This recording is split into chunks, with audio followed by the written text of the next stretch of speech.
Hello, everyone. I think that we are live. Welcome to the sixth birthday live stream of the Doctor Who Guide YouTube channel. We are going to be doing a watch along of Doctor Who, City of Death, and Vincent and the Doctor, two of my all-time favorite Doctor Who episodes. I am so excited to be here. Thank you to everybody who's here now live. I am so excited. Or if you were watching on the replay, thank you so much for watching. Oh my goodness, 6 years on the channel. It's wild. It simultaneously absolutely feels that long and also feels like it was just yesterday. So let me know how the audio is sounding, how everything's working, if it's coming through all right. I'm gonna give myself a little check here. I'm gonna find the other end to these headphones, plug them in so I can listen to the stream.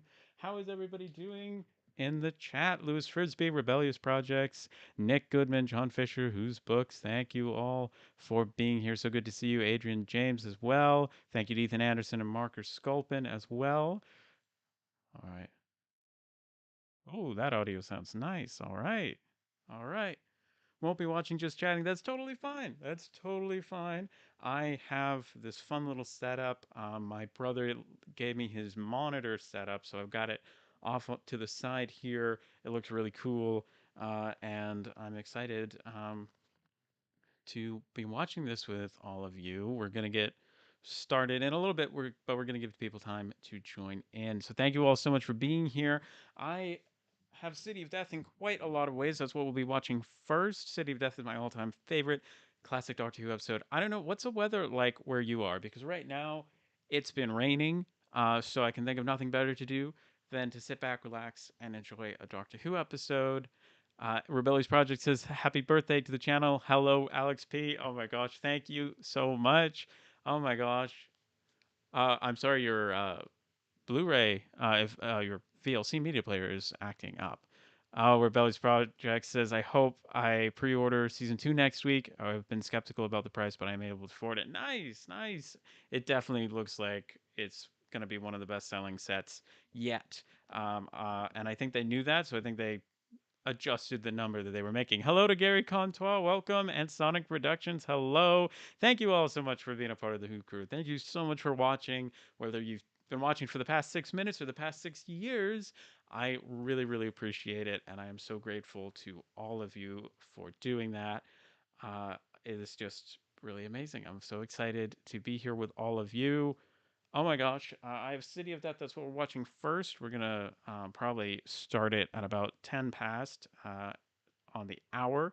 So that's gonna be really fun. I have it in a variety of different ways. Hello to Grubby Raccoon. Welcome, welcome. Howdy. What is up? All right. So the first way I have it, actually, yeah, it's the Doctor Who City of Death VHS, which is lovely. I mean, just look at that design. Classic. Oh my gosh. Really cool. Really cool artwork there. Love that. And then we also have, there was a second VHS release, part of 4 releases for the Gateway Collection, the best of Tom Baker as Doctor Who, and I have to agree, I quite agree with that.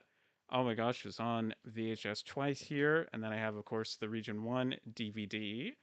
Very exciting. This was one of the very first classic Doctor Who DVDs I've ever got. It may have been my second one, I'm not quite sure.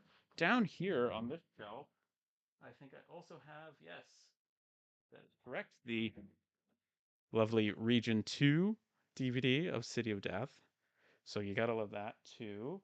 We of course have, this wasn't released as a target novelization in the past because there was I think rights issues. So we did get it recently. Well, I say recently, within the last decade. Um, when did this come out? This came out, I think 2015, something like that. And it's a lovely, wonderful novelization. If you haven't listened to it, I've listened to it. If you haven't read it, it's really, really amazing. So well done. I love how they build upon the story, and I already love the story. I'm watching it on my Tom Baker Complete Season 1 Blu ray because that's the one that is plugged into the monitor setup right now. But of course, I do have my multi region player, which can play the discs from the Complete Collection Season 17 UK Blu ray box set here. So those are all of my different versions of City of Death. I love the story to pieces. So I'm so excited to be watching it with all of you now. Oh my gosh, let's see. Let's catch up on the chat. Rebellious Projects, £50 is the biggest price we've had for a collection set so far, but I don't expect any difference with the other 60s seasons as they are rather long. Well, that's exactly it.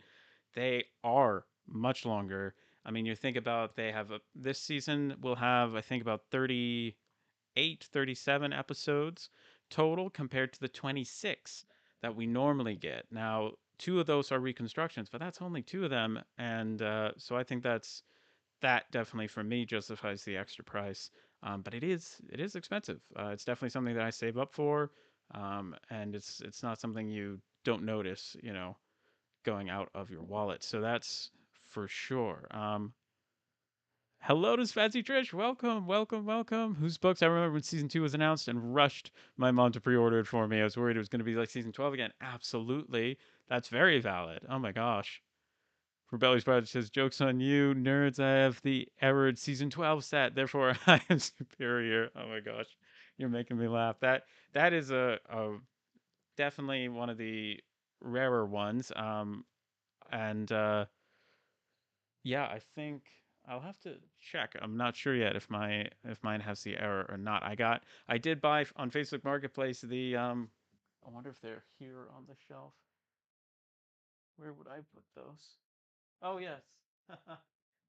You're gonna get a kick out of this. Speaking of error discs, these, right? They look like season 10 Blu-rays, right? Right? Exactly. Season 10 Blu-ray discs, except they're not. They have season 12 episodes on them, and it's just the cover art that's wrong. So I did buy those off of a Facebook Marketplace seller. So yeah, yep. That's a thing. Ethan Anderson's City of Death is a great episode. I mean, it is my all time favorite classic Doctor Who episode. So much came together to make it amazing. It is really incredible. Hello to Ethan Anderson. Oh my gosh. Grubby Raccoon says, this is exciting. I've been watching since 2018. Oh, that's amazing. 4 years, Grubby Raccoon. Can you believe it? I can't. Whose book's been watching the channel for 3 years? How long have you all been watching? That's amazing. Oh my gosh. Thank you so much. Oh my gosh. I own City of Death on Blu ray and Target Novel, Rebellious Project says. Nice. Love that. Mikey Elliott, thank you. 39 episodes. There we go. I think it was 37 plus the two reconstructions that was in my head. So 39 episodes compared to 26. It's a lot more. So I'm willing to shell out a little bit more. Spazzy Church says, I can't watch along for City of Death. I do not have it yet. I have it on vinyl record, though. Oh, that's amazing. Yes, I have that as well. Hang on. Hang on. Just get it. Just get it. There's a lot of stuff over here. One moment. I wasn't prepared for this. All right. Yes. Look at that. Beautiful, beautiful vinyl. That artwork. It's what I used in the part of the thumbnail. I mean, beautiful. So you you know if you could listen along with vinyl with us if you wanted, um, or if you were able to, that's a perfectly valid option. Read along with the Target novelization, and well, the novelization. It's not a Target novelization. Hello, say the Slade. Welcome, happy anniversary to the channel. Thank you, thank you, thank you. Oh my gosh. No worries if you have to pop in and out. We are just going to be where I'm going to be here while we watch all of City of Death and then Vincent and the Doctor. Very exciting. Oh my gosh. It's the re-release of season 12 of the season 10 discard. Yes, nice Rebellious Projects. I got it during the Zoom restock back in November 2020. Wow, wow. Crazy. Whose books? I hate it when I'm at college here in the UK and collection set and a new collection set is announced and I have to message my mom to pre-order it for me. That is hard because you're worried you'll lose it. You're worried you won't get it soon. So that's the worst when you can't find it, or when you can't get it when it comes out. I've been watching since 2017. Louis Frisbee says that's amazing. 5 years. Wow. I've been watching. I can't wait for Vincent and the Doctor. The last scene makes me cry. Absolutely, absolutely. We will be getting sad a little bit, just a little bit today. Oh my gosh. Oh my gosh. This is going to be so much fun. We're going to get started in just a second, so make sure that if you do have it ready, that you're ready to go. You've got it all loaded up on your menu. Everything's working. Whose books? I hope we get a Troughton set. Absolutely. Of course. Of course. One would hope that. Absolutely.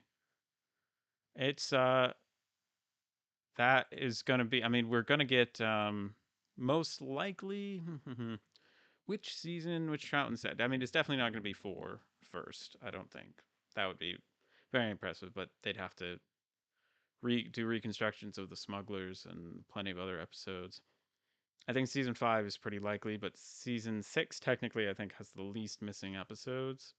Um, so that's kind of really what I think is going to be the deciding factor in which season gets released first for Troughton. Even though, you know, season 4 has now quite a few releases animated with the Power of the Daleks. You've got the Moon Base, the Macra Terror, the Faceless Ones, Evil of the Daleks. I mean, the 4 of them right there. 5 animated, and the 10th Planet also has the animated episode. But you still got 4 missing ones for the Smugglers and the Highlanders, as well as the 2 Underwater Menace episodes. Although that's animated, isn't it? No, or no, is that's just a reconstruction. Um, we're going to be getting. I'm excited for the Abominable Snowman. That does help make a season 5 release a lot more possible. I mean, they could just do Wheel in Space reconstructions and call it a day. So I do think there's a legitimate chance we could get either season 6 or season 5 next for Troughton. I'd love to know your guesses, your thoughts in the comments down below. I know that we were hoping for seasons to be released without reconstructions and all animated. Who knows? They might try and do that down the road, but we'll see. Louis says I really missed these watch-alongs. That was the only thing getting me through lockdown. It was amazing. It was amazing back then. Oh my gosh, that we had something to get us through. Right. I totally relate to that. Spazzy Trish, I think I started watching the channel in 2018 or 2019. I'm not sure. Well, whichever one. I'm so grateful to you guys for staying and consistently watching the channel for years now. That's amazing. Oh my gosh. And whether you just pop in and binge watch or watch every week, I'm really so grateful to all of you. Paragrazy123, hello Alex, how are you? I'm doing great. I'm about to watch Doctor Who with the Who Crew. I can't ask for much better than that. Oh my gosh. Appleman 6809, I won't be able to watch it myself, unfortunately, as I don't own it on DVD. That's okay. I'm also going to be talking throughout, chatting with you guys. You can all just hang out. That's totally fine. When season 2 was announced, whose book says, I was a little disappointed that the 2 episodes of The Crusade were reconstructions, not found or animated. Yeah, that is a shame. I can't say I was surprised. I was surprised by the set as a whole. Absolutely, it knocked my socks off. But I wasn't surprised that The Crusade wasn't animated because even though it is 2 episodes, that's actually kind of a hindrance in that you're not when you have 6 episodes that you're using the same animated assets for and they're in the same setting, that can really help save on production time and cost and make it more worthwhile. But when you only have 2 episodes and you're making a ton of assets for it that you're never going to use again, that ups the expense. And not only that, but there's a lot of characters. It's a historical setting, so it's a hard one to animate. So it's a real shame. I'm honestly questioning their marketing strategy. Okay, hear me out a little bit, because 60th anniversary is next year, right? 2023. I would have thought that the way to make the most publicity, make everybody the most happy, get the most money would be to release a season 1 collection box set in 2023. We already have the animated Reign of Terror episodes. Just give me reconstructions of Marco Polo. That's fine. You don't have to animate it by then, although a release for an original, a story that aired in part of I think 1963. No, that was all 1964 by then. But it's getting close to its 60th anniversary itself. I think it would have been an amazing thing to animate that year. But anyway, just have the collection season 1 come out in the 60th anniversary year to celebrate the history of the show. Everybody could buy the first season on Blu-ray. Like that's it would have, but I don't think that they would do a William Hartnell season back to back years. You know what I mean? Release season 2 and then season 1. That would be amazing. But it just really confused me. Because I'm like, wouldn't it have been better to like save the Hartnell season until? I hope that they'll do season one next year. Maybe they will. Who knows? Who knows? Um, but yeah, just do the reconstruct. Now that we know reconstructions are on the table, it makes a season like season one, season six, even season five a lot more likely because they don't have to animate the episodes beforehand. Rebellious Projects, I'm not going to get that animation for obvious reasons, but I hope people enjoy it. Nice, okay. I will wait for when season five exists as a Blu-ray. Yeah, that's you're playing the long game. I respect it. I respect it. Saves money in the long game. All right, so we're gonna hit play now. I'm gonna give you a countdown from 10, and we're just gonna hit play all and let it cycle through. So hit play in 10, 9, 8, 7, 6, 5, 4, 3, 2, 1. Hitting play all now. Hitting play all. Here we go. We've got the Doctor Who theme. Iconic. That theme. There's something warm and welcoming about that purple tunnel, the space, the vortex, the Doctor's face there. Oh my gosh. I mean, it's really beautiful. They actually used that photo of his face in the theme in the Ark in Space media book that was just announced, which I cannot wait for. And I just realized that connection, that's where that photo comes from. Oh my gosh. Sir Meowslet89, happy channel birthday, Alex P. I'm at work, stopped in to say hi. Thank you so much to everybody who's stopping in while you're at work to say hi. That means so much. Thank you all so much for being a part of the Who crew. Honestly, you all make my day by watching, commenting, liking, subscribing, sending gifts. I mean, it's just so amazing, and I cannot thank you all enough. I really can't. The model work on this is just amazing. It's incredible. Sonnets instead of seconds. Love that. Whose books? I think it's hard to animate the historical stories. Yeah, absolutely. Absolutely. It's one thing when you have a bunch of robots that all look the same and you can reuse those assets, but it's really about taking the time to create and animate those assets and costumes and stuff.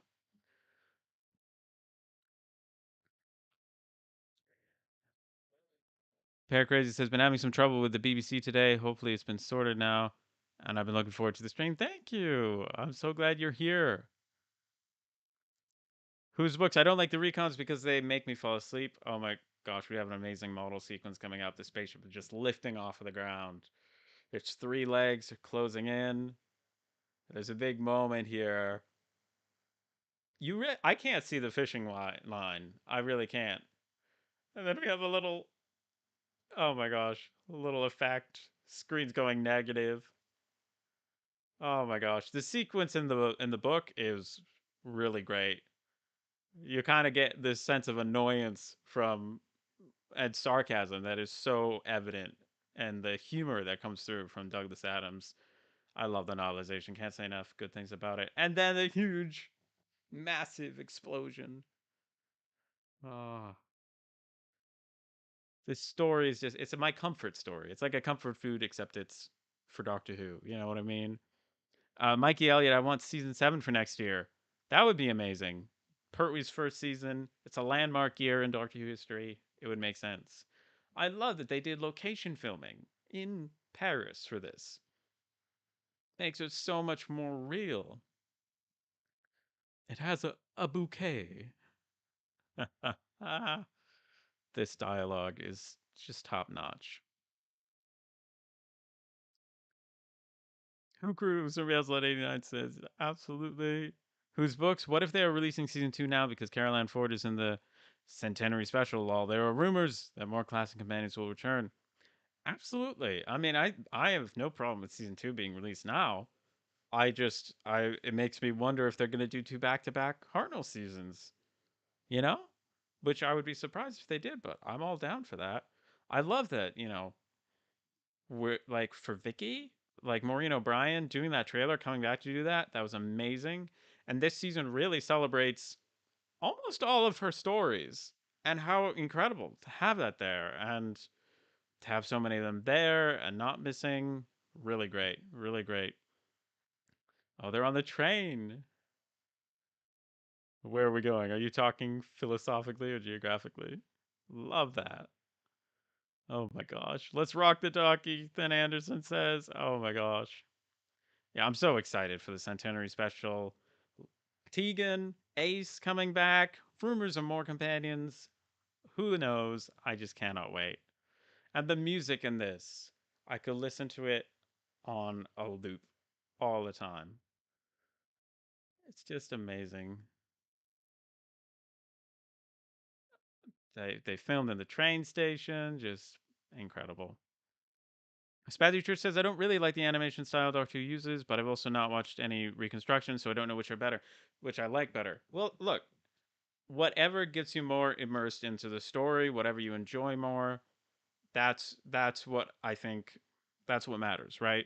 So if the animation is a bit too distracting because who knows it might look too cartoony and you need something more realistic, then the reconstructions can help. And I realize not everybody knows exactly what the reconstructions are like. It's basically a slideshow of existing images from the story put together in a way that helps you understand what's going on in the story with the audio underneath.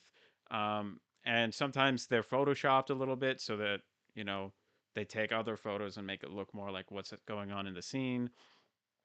I can enjoy them. I've always my motto with them has always been it's better than nothing. And then I think the animation for me is better than the reconstructions, but I want both. I think that you know if you, it depends on the mood you're in, and it very much depends on the animation company. Sometimes I prefer I prefer the reconstructions over a not so great animation. Oh my gosh. Will a million francs ease the immediate cash flow situation? Yes. I feel like I want the count to sponsor my collecting. That's what Oh my gosh. I love the professor. Oh my gosh. Louis Frisbee, have you ever read Hitchhiker's Guide to the Galaxy? It's by Douglas Adams. If not, I highly recommend it. I have not, but I've heard great things, and my sister has read it and enjoyed it. So I definitely want to. Canine Lost in East Space. Hello, welcome. Thank you for joining. I'm so glad you could make it. Just rewatched City of Death recently. Seriously, such an amazing story. Enjoy. I will. I will. I love the Count's outfit. That like turquoise handkerchief and cravat. Just amazing. Rebellious projects I'm allowed to talk about possible 60th leaks. I'd like to keep that to a minimum just because I don't know what everybody knows and what everybody wants for spoilers. But please, if you're excited about that, please do message me um, because I'd love to talk about that and know what's going on. Adrian James, I liked Lala Ward's outfit in this. Yes, it's great. Don't move. That man is drawing you. Oh my gosh, I love this scene. Uh oh. Now it's ruined. It's ruined. They expand upon the artist story in the novelization, and I love that too. I made it the first movie in YouTube says, welcome, welcome, welcome. So glad you've made it. Oh, we're going through a time eddy. What? Whose books? I definitely hope that it will be. I definitely think that either way, the Centenary special is going to have a lot of emotional scenes. Companions returning, companions leaving. Oh, oh, oh. A fly just. Ugh. Fly just flew into my mouth. Oh, it's disgusting. I need some water. Oh, gosh. I'm sorry. Oh, my goodness. Live. And a live stream of all times. Oh, my gosh. A crack in time. I didn't realize this, but the cracks in time are like this plot thread throughout series 5, and they're mentioned here in City of Death. Oh my gosh, the fly is trying to ruin the celebrations, but we're not gonna let it. Parent Crazy 123 says I went to London a few weeks ago and of course had to go into Forbidden Planet. Oh my gosh. And I spent an absolute fortune in there and then found the Daleks in Manhattan figure set for £10. What a bargain. Congrats. We love a bargain here. Oh my gosh. A couple minutes, 6, 8, or 9. I spent a fortune, £10. Well, I think that there's a. Oh, you spent £55. Nice. Wow. Well, that's fun. There's nothing better than a good Doctor Who shopping spree. And I've been to, like, Hot Topic, like stores in person that have Barnes and Noble that have some Doctor Who stuff. But to go into a place like Forbidden Planet or HMV, um, that just has this huge array of a huge area of Doctor Who merchandise. I can't imagine what that's like. That sounds so much fun. Oh my gosh, I would absolutely spend. I'd spend more than that in there. I think you showed good restraint. Oh my gosh, there was a few guest stars in this. Adrian James, yes, we will definitely talk about them when they show up. I love that. Another reason why this is my favorite one is the guest stars in it. And again, they expand the novelization expands upon the guest stars in this, and I love it. The audiobook is long, but every minute of it I enjoyed, so that was actually a bonus. That's the thing with audiobooks of Doctor Who episodes or target novelizations is that if you like the story and you like the novelization even more, then the fact that it's longer isn't a downside. It's even better. Whose books? What do you think of this? The rumor or the idea that Jodie might regenerate into Tennant. Um, I don't think it's going to happen. So I don't know if my opinion really matters on the subject, but I'll share it with you anyway. Um, I I would be happy to see David Tennant back in any capacity. I'm not sure.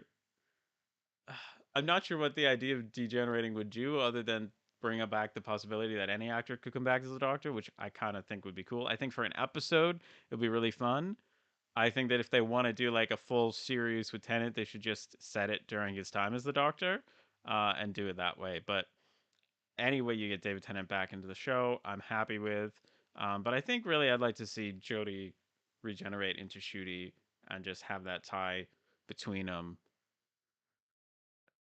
They mentioned the Braxty Hotel collection. If you've listened to the Gallifrey audios, they expand upon uh, that character. The Mona Lisa. Look at that. Oh my gosh. He's so loud in there. Oh my gosh. Duggan. Oh my gosh. Bye bye, Duggan. No, well, more like hello, Duggan. Let's see.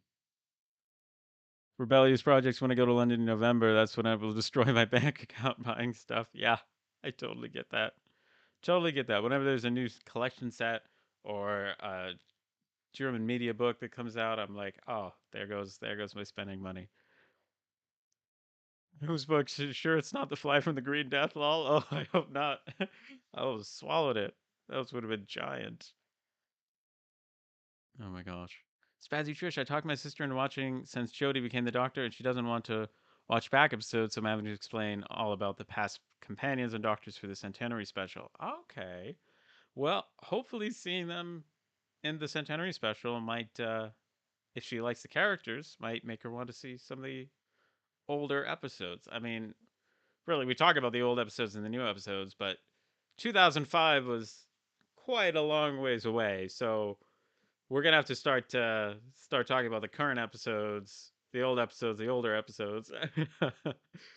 But yeah, really, we used to give the advice just watch Doctor Who, start it from series one. The whole idea was just don't skip the ninth Doctor, watch from series one, catch up. But that's a lot to ask people to do nowadays, especially if they're joining with Jodie Whittaker as the Doctor or Shooty as the Doctor. I think you really need to start either from, if you're getting into it with Shooty, that's a good clean starting point. Um, so start from there, but generally you kind of have to expect people to, if they're gonna go back at all, go back one Doctor, and then if they really get into it, they'll watch the rest of the backlog. So good luck with that.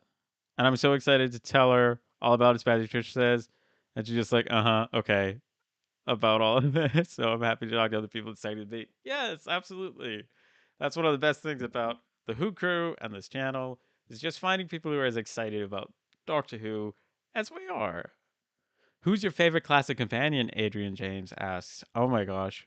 Very good question.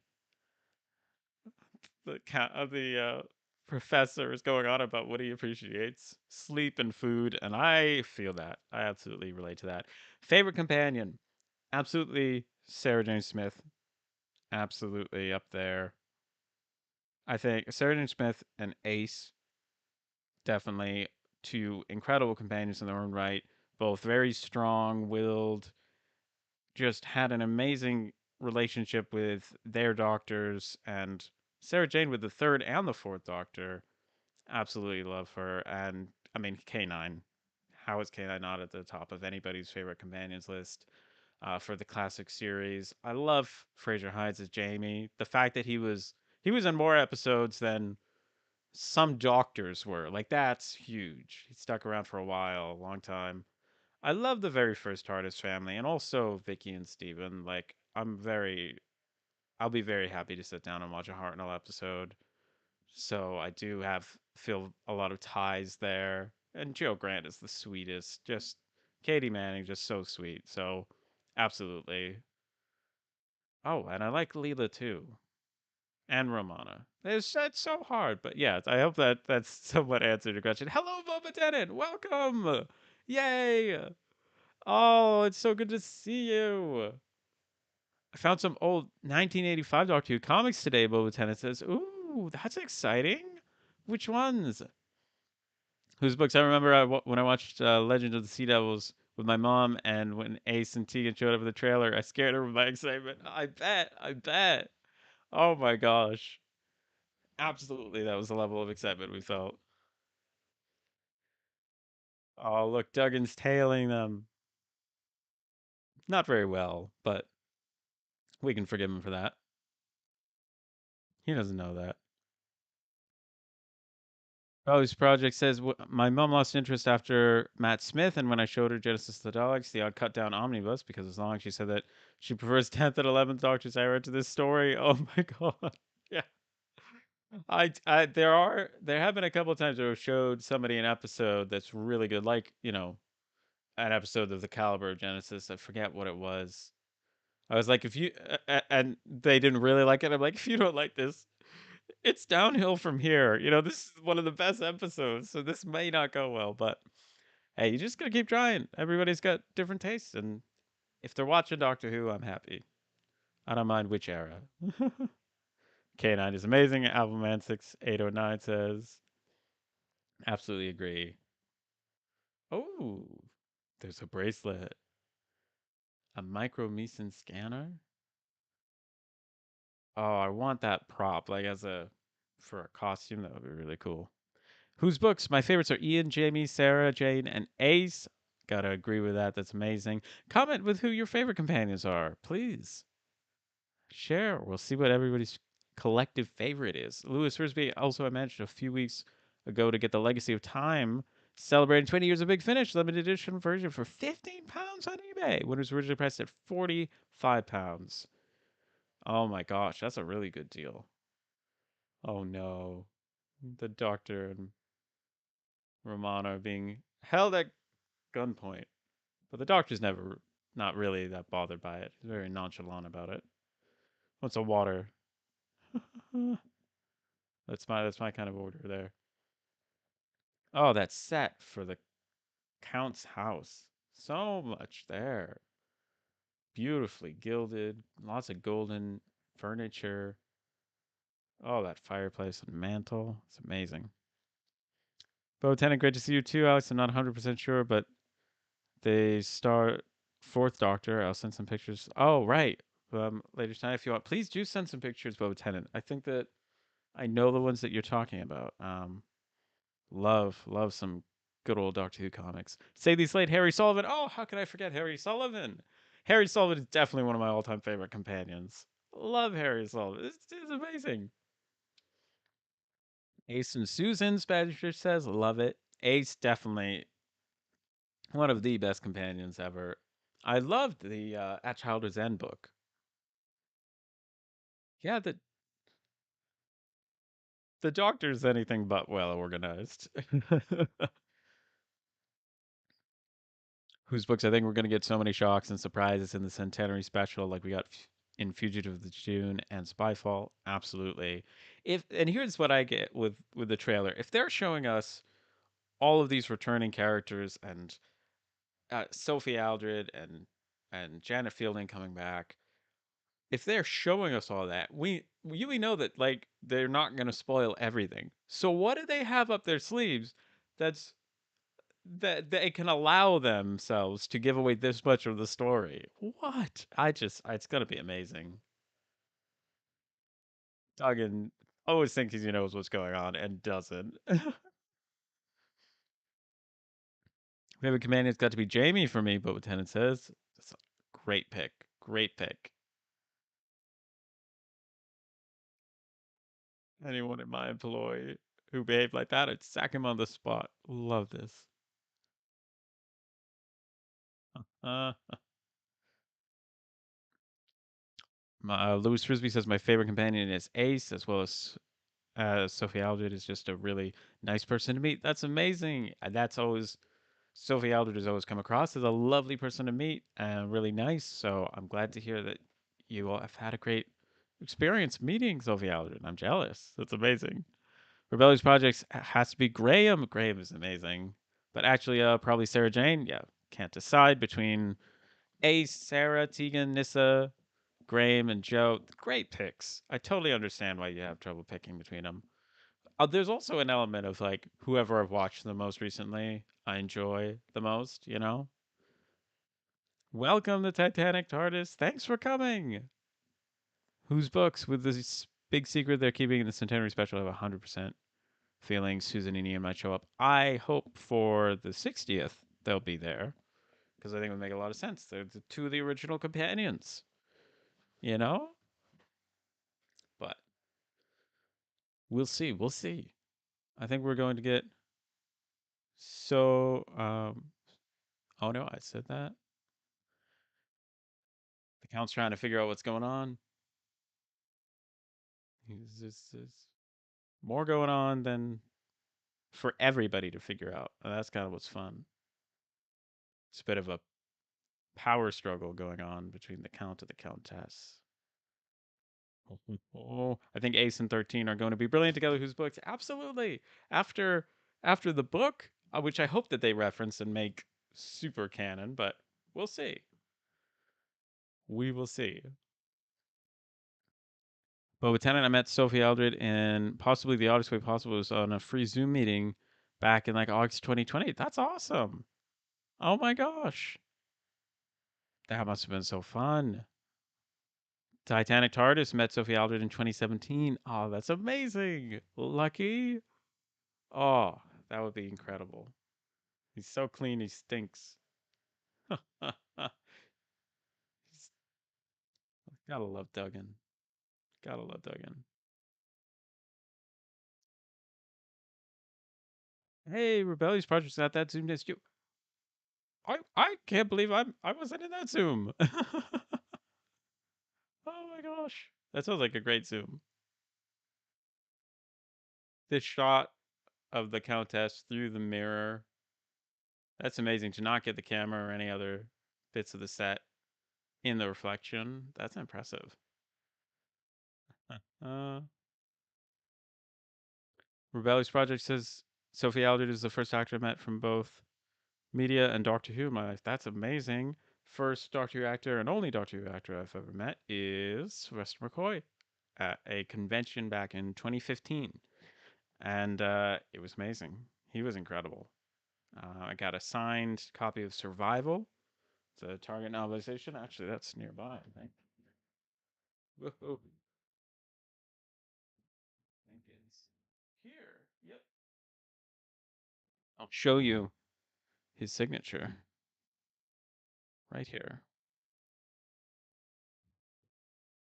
Ta-da! Says Alex, good luck, Sylvester McCoy, number 7. There we go. All right. Whoa! Whoa, the episode just ended. We had a one-eyed alien. Oh my gosh, what's going on? It's incredible. Again, this is just an amazing cover for a vinyl. Like, what? It's amazing. Here, let's kind of You might be able to see the stream and the reflection, but there you go. Who doesn't love a good cliffhanger? And that's one of them. It's one of the best. And if you look right here, I've I have two complete history books that make it so that the Ninth Doctor has like one eye. He looks like a Cyclops or Scaroth, last of the Jaggeroth, as in this episode. Amazing signature, Alex Bo Tennant says yes. Oh my gosh, I love it. So excited. Whose books? I was at a convention a couple of years ago, and Sylvester and Sophie sat together, and not really much people were seeing Sophie, and I luckily get to talk with them both together and chat Five-ish Doctors. That's amazing. Oh my gosh.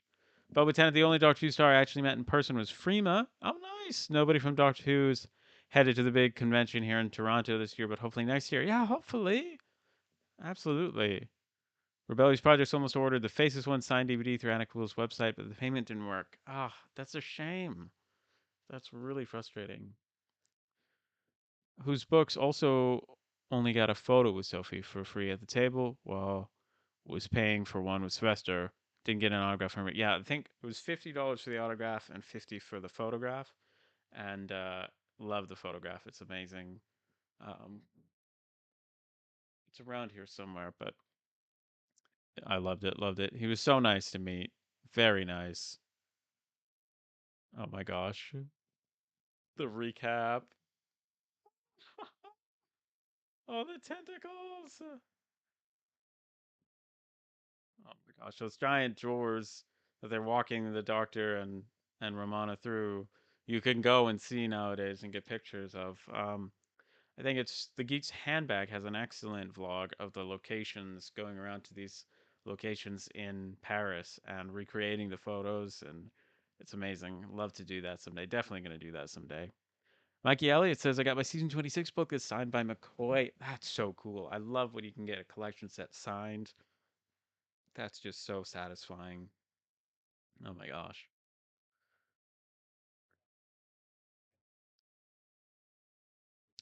Oh, but then it says Scaroth isn't the last of the Jaggeroth, apparently. Will Chris end up scattered in time too?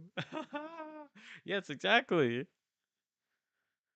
I love this line. The Doctor gets thrown to the floor by the butler, and he says, "What a wonderful butler! He's so violent." And I just love that because it's that comedy that just goes right against your expectations of what's going to happen and just makes you laugh because he's like, he's been thrown down. First comment is, "What a wonderful butler," and then because he's so violent, it's just what. I love how he makes himself at home. Sophie was really lovely to talk to you. I remember whose books. Oh, that's amazing.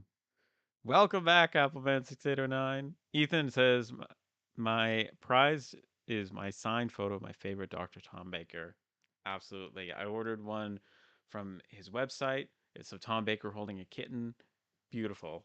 Beautiful. Absolutely. Definitely one of the best things. Our two lines of work dovetail beautifully. Love that line. uh,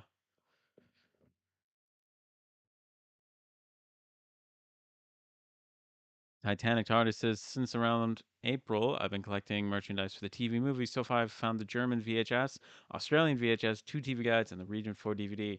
That's amazing. That's really cool. I wish you the best of luck. I have been on the hunt for the TV movie media book from Germany, and it's really expensive. It's really rare, and I wish I'd known about them when it came out because that is really a prized possession that I would love to have in the collection. Let's see.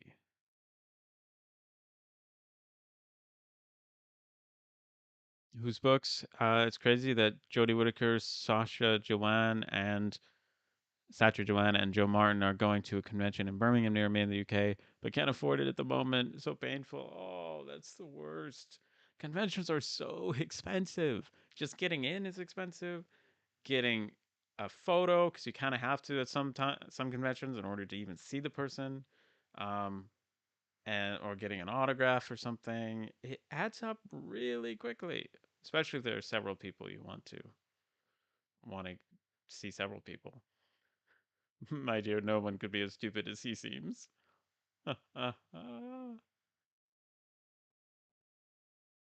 Oh, they're getting locked up. Classic Doctor Who. That's a Louis Cairns chair. That Duggan was about to smash. Oh my gosh. Such a wonderful reaction. Duggan just wants to punch something. And the doctor's like, no, no, no. That's a Louis Cairns chair. Amazing. I'm really excited for the German media book range. We got confirmation that they're going to be doing season 24, with the first release being Delta and the Bannerman. We got confirmation that they're going to be doing season 22, with the first one being Vengeance on Varos. So exciting, as well as that they are continuing the season 12 season, with The Ark in Space, I believe in January, as well as The Mind of Evil. That's not new, but it's still exciting. It's the very first German third Doctor release. Wild, wild. I love Alex's reaction to Appleman 6809. Well, thank you. I get so excited about this. Dun, dun, dun. They're getting locked up. I love in TV where it's like it needs to be dark, it needs to be pitch black, but there's always some light source from somewhere because you need to see them. It's not just gonna be pitch black with their voices. Oh my gosh, whose book says 75 pounds, about $100 for a photo and an autograph for Jodie, 35 pounds for Satya Dewan and Joe Martin. So 35 pounds, that's expected. I understand more for Jodie. I don't think that's crazy for what convention prices go for. I just think that convention prices are a lot, and for people to be able to afford. Whose books I would love to meet Jodie and Sacha Joanne and Joe Martin at Wales Comic Con next April. That's when I'll be able to afford an event. Oh, don't hurt the Sonic Screwdriver, Duggan. Scaro. Davison was the first I watched. That's amazing. The first movie in. I want to know what episode. What was your first episode that you all watched? Because for me, it was Rose. Um, and for the classic series, I mean, it would have been. I can't really remember which one it was, but like Seeds of Death was early on. The Aztecs, I remember early on watching. I know the first DVD I got for Classic Doctor Who was The Pirate Planet. I got some Fifth Doctor episodes on VHS pretty early on, but I don't remember exactly which one. But whose book says people who've said Jodie is so adorable to meet? That sounds absolutely, absolutely makes sense. I bet it would be amazing to meet Jodie. That would be incredible. Oh my gosh. The doctor just wants to examine the alien tech, and it makes sense. I love the big computer reels just whirring in the background. Oh my gosh. So the doctor dug in right now, they're arguing with each other. That's not surprising. That's expected. But what happens here is that Romana just gets on with doing her own thing, doing her own, making observations, being incredibly scientific, deducing all sorts of things about their environment and testing things out. And all of a sudden, the doctor and Duggan all of a sudden kind of like become aware that Romana's doing something. And I want to know what. Oh, Resurrection of the Daleks. That's awesome, the first Juvian. That is a great episode. I mean, a very dark one. Most on screen deaths of any Doctor Who episode. But my gosh, we will put some fear of the Daleks into you. Mikey Elliott said Rose for a new series, Seeds of Doom or the Sea Devils. Not sure. Oh, two great ones. I want to watch Seeds of Doom again and the Sea Devils, but I remember the Seeds of Devil, the Seeds of the Sea Devils, better than I do the Seeds of Doom. The thing that I like about the Seeds of Doom is that it's a six-part story, but the first two parts feel like their own self-contained story, and they're in a different setting. And then the rest of the four episodes just kind of feel like a normal four-parter. So you could have told me, if you just showed me the first two parts, this is called, you know, such and such a story, and this one's the Seeds of Death and Seeds of Doom, and it's a four-parter. And because the problem with a lot of six and seven parters is that they tend to drag at places. There's a lot of running back and up and down corridors or kind of repeating plots. It doesn't feel like they have enough story for all of the episodes. I haven't met a six or seven part story that I don't think could have been better if it was edited down to a five-part one. Possibly there are some exceptions to that blanket statement I just made there, but there's a an egg turning into a chicken now. The doctor wants to know which came first. He shouldn't he know? Has he never, in all of time and space, tried to figure out which came first?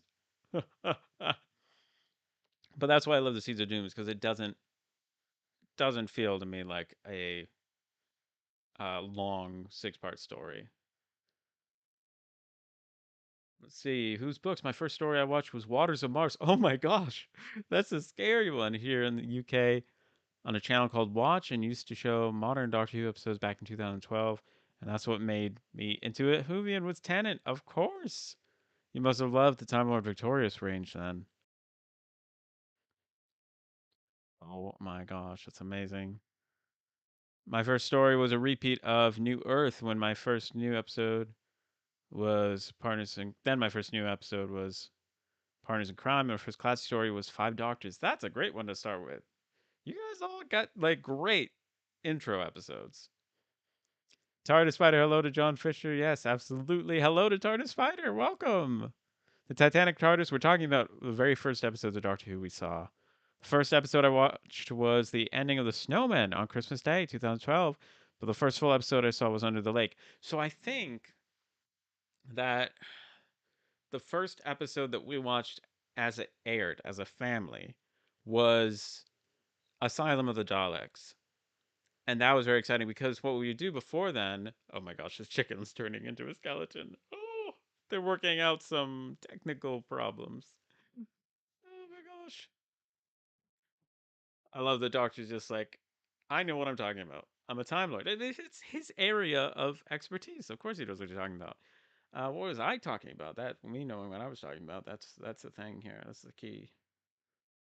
Oh, the first episode we watched when it aired. Because before then, what we would do is we'd get the DVD and we'd watch it kind of all in one go. We did that for series 5 and 6, because otherwise we were kind of just catching. We would watch the box sets when they come out, but I wanted to start watching it as it came out, and so we got BBC America, and we would watch it when it came out, and we watched. So we watched season 7, probably 8, 9, 10, and we've been just watching them as they came out, either on BBC America with commercials or the next day on Amazon Prime. We'd rent it.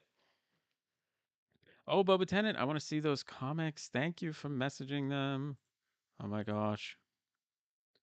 Oh, those are so cool. Yes. Those are Marvel Doctor Who comics. Oh my gosh, it's amazing. That's issues 5 and 9. Oh, Doctor Who meets the Time Witch and Doctor Who the Lifebringer. That's incredible. Love that artwork. Oh my gosh. That's it. That's amazing. Oh, those are so cool.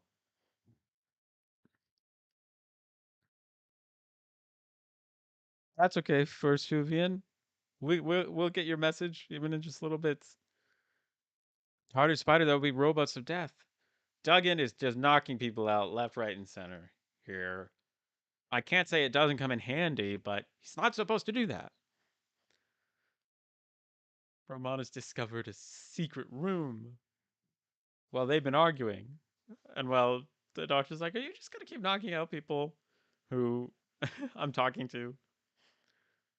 The Titanic TARDIS, the first episode of which was the ending of the Snowman on Christmas Day. Wow, and the first full episode was Under the Lake. Oh, okay, Under the Lake. That's a fun one. I need to rewatch that season 2.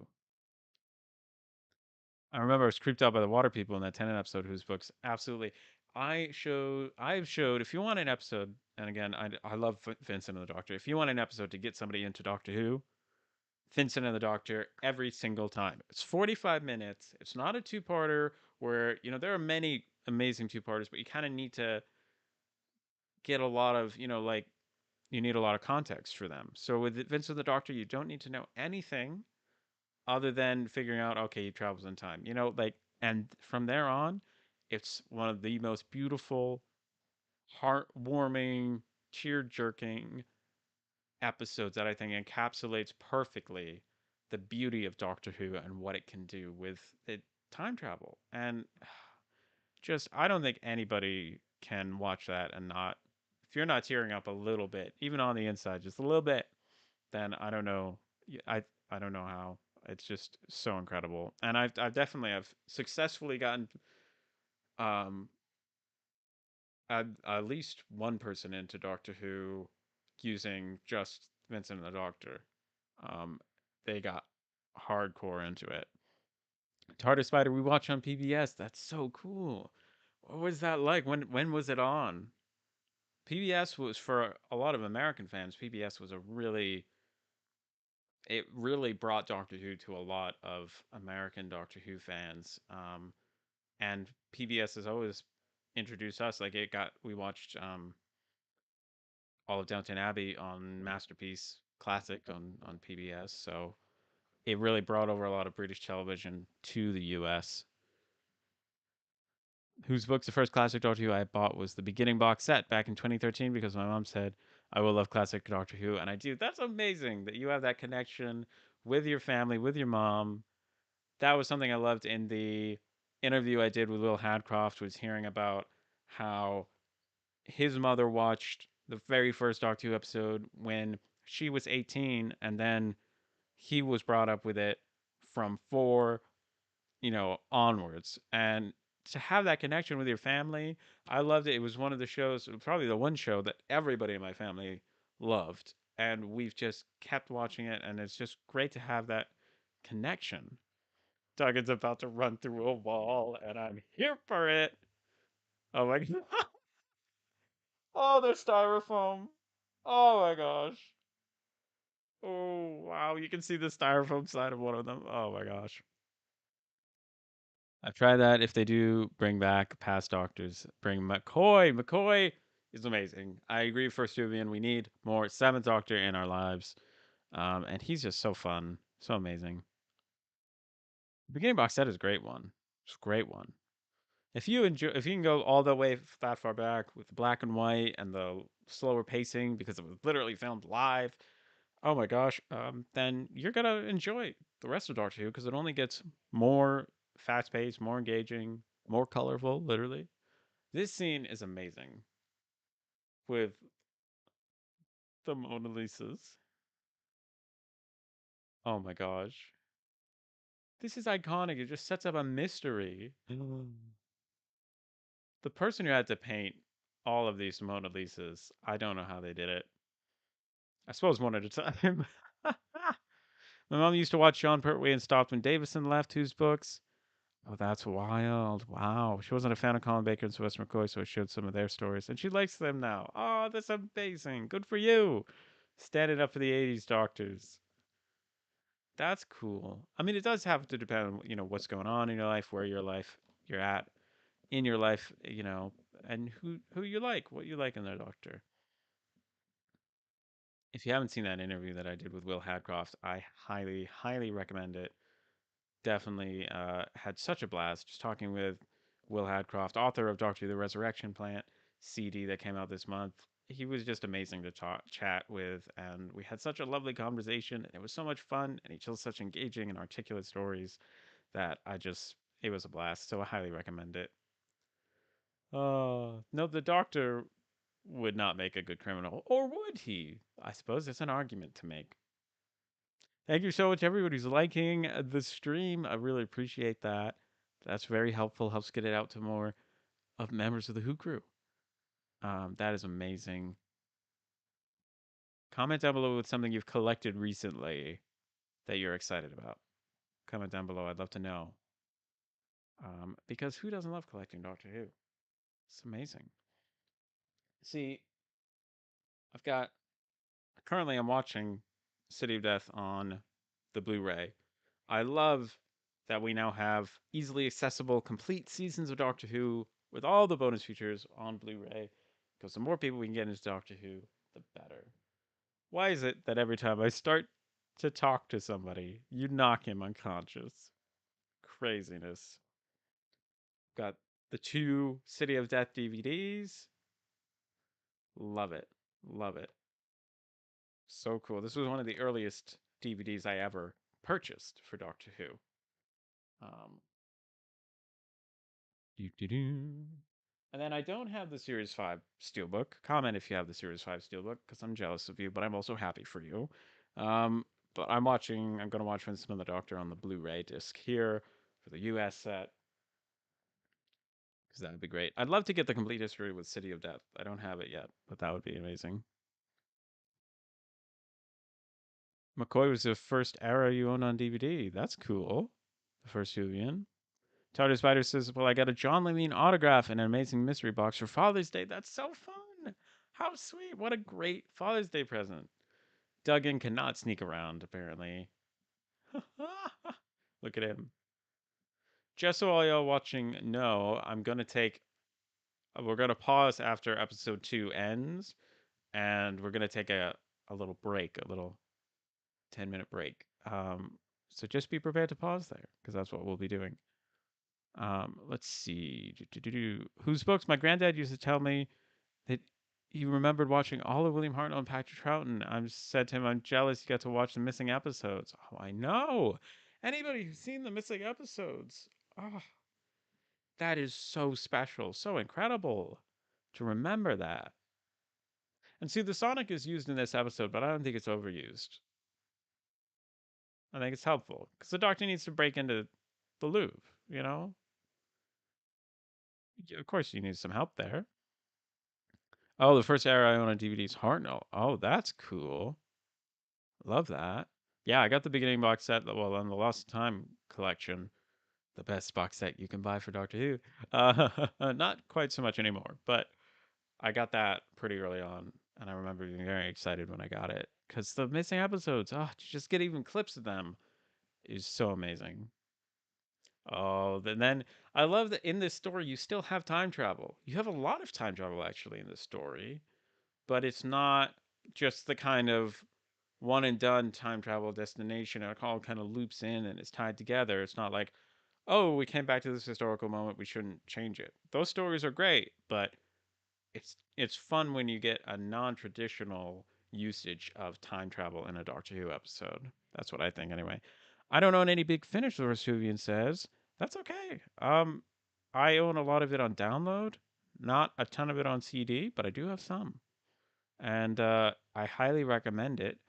My main thing with Big Finish is that it's a lot to afford, and it can be quite expensive. But if you keep an eye on the website, there are a lot of sales that do happen on the regular weekly sales. Um, and for me, it's like you go through times in your collecting journey where I think you prioritize one thing or another. Right now, I prioritize the collection box sets as well as the media books and complete history books. That's what I'm like to collect at the moment. But I could see a time where I would put if those things weren't going on right now, I could see time where I could put that money into Big Finish, and I would love to just keep up with them. But it's a lot. It's a lot. So I get it. I get it. Whose books? My mom's on a similar boat there. Doesn't care for Eccleston. Only cares about David Tennant and Smith. Uh oh. There's a reveal. End of the episode. Dun dun dun. Oh my gosh. That outfit. All green. On the outside like he is on the inside. Oh, the theme tune comes crashing in. I feel like most fans would have a mixed reaction to the theme because, on the one hand, it represents the beginning of a Doctor Who episode and it's the best thing in the world. On the other hand, you don't want to see it because it means the episode's ended. So I feel like we all have this mixed relationship with the theme. Oh, it's amazing. Such great work on this story. Oh, I love it. Okay, so we are going to be pausing it here. I'm going to pause it just before part 3 airs because we're going to take a quick little break and then we'll be back in a second. Okay. So go get yourself a snack, get yourself something to eat, something to drink, take a little break, and then we'll be back. We will be back. In the meantime, I'm going to leave you with a special guest who is very excited to see you and be here. And let's see. I'd have to balance you on something. Hang on. This is Albert the Adipose, who's always saying hello to all of you, but is now going to keep you company. And you can feel free in the chat to ask Albert any questions, because he would love to answer them whilst I go on a quick little break. So there we go. Have fun. Put your questions in the chat for Albert. All right, keep my viewers entertained, please. Keep the Who crew entertained. I will be back in 2 minutes. 2 minutes.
All right.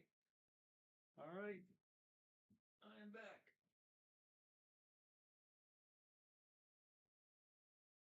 That's I hope Albert's been taking good care of all of you, answering all of your questions in the chat.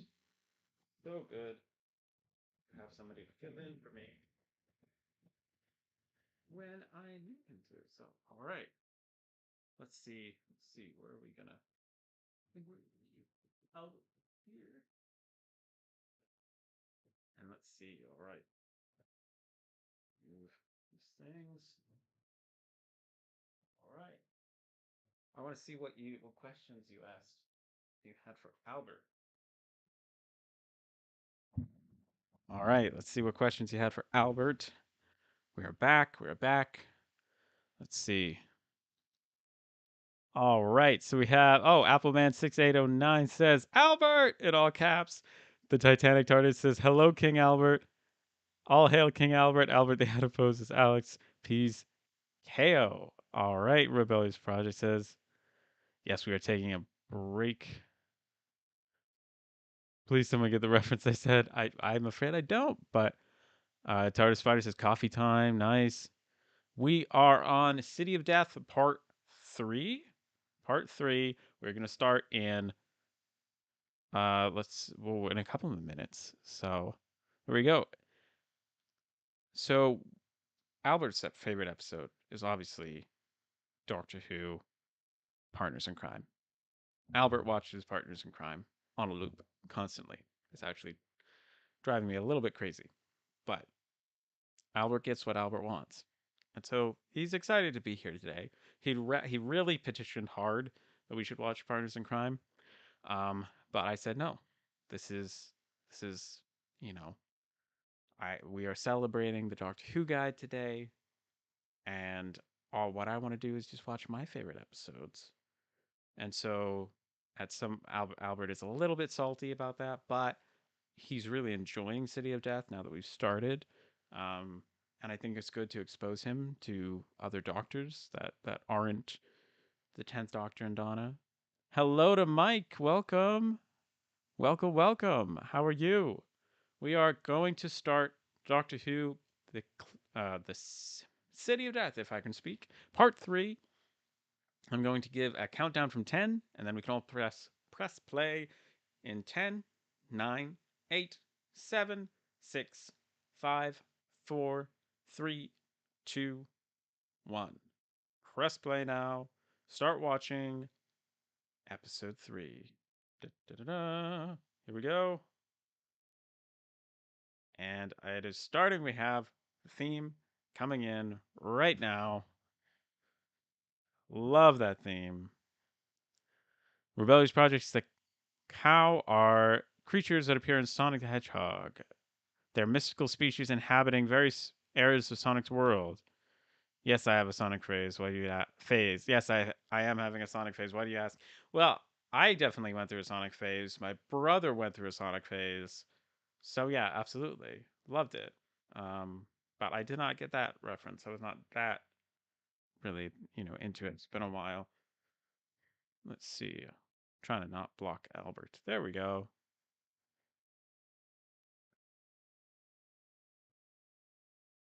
Just the idea. I think I didn't realize this when I picked the two of them, but both of these stories, Vincent and the Doctor and City of Death, have an you know heavily celebrate artists and how their work went down.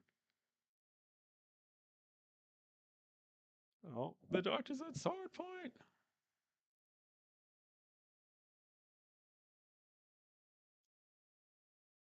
Nobody's allowed to see Leonardo. Oh my gosh, I love it. The Doctor speaks Captain Tancredi's name as if he knows him, but he doesn't. Da, da, da, da.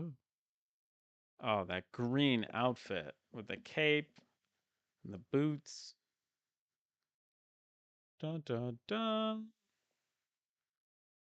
He looks exactly like Count Scarleone.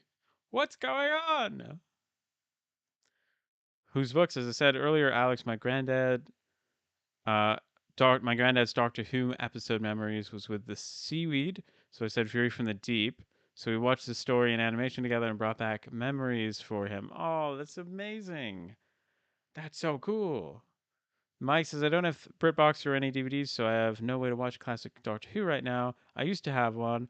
Oh, well, that's okay. I'm glad that you're on the stream. We're also just chatting about all things Doctor Who. So if you don't have it and you can't watch along, don't worry. We're also just hanging out and talking about Doctor Who and celebrating 6 years on the channel. Oh my gosh. Wild, wild. Oh my gosh. Duggins just set off the alarms. They're going to split up. Maybe look for clues. Oh my gosh. Duggan's just broken a window. Big surprise there. Whose book said you should do a live stream on Series 4, watching from beginning to end, celebrating David and Catherine's return? Also include the end of time parts 1 and 2. Oh my gosh. That would be very fun. I love Series 4 so much. It gets like it's a very strong series. And I don't think you'll find like such a strong string of episodes as you get towards the end of series 4. Really, really cool stuff. I have DVDs, but not City of Death for Suvin. Yeah, that's always the way with these things. It's hard for everybody to have all the episodes, so that's why we chat as well and hang out.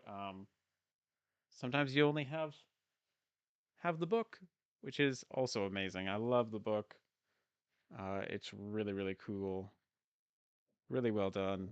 Actually, I'm going to see what page we're on right now. Let's see, we're at least 146 pages. This really goes into like how Romana feels abandoned by the Doctor in this story, which I think is a really important thing that the TV show didn't really catch on to, because whenever the Doctor flies a TARDIS, he's never certain he can get it back. And that is something that happens in the story, is that the TARDIS behaves remarkably well. I don't think I wanted to lose Romana. I really don't.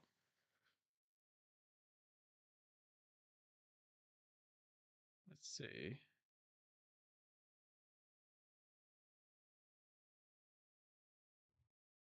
Jaggeroth. He's remembering that name. Okay, we're at least on page 153. That was part three. Yes, okay. Mike says 95% of the ones in your collection are region one, and they are out of print right now. Very excited for the season two remaster. Me too.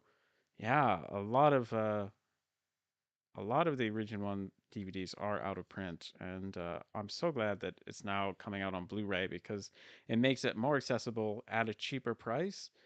Because believe it or not, I know that the collection sets are expensive. Even in the U.S., they're in the 40 to sometimes $70 range when they first come out. Um, but some of the rare US DVDs were like 40, $50 each. So if you multiply that over 6 or 7 DVDs, it really is a bargain for US Region 1 collectors.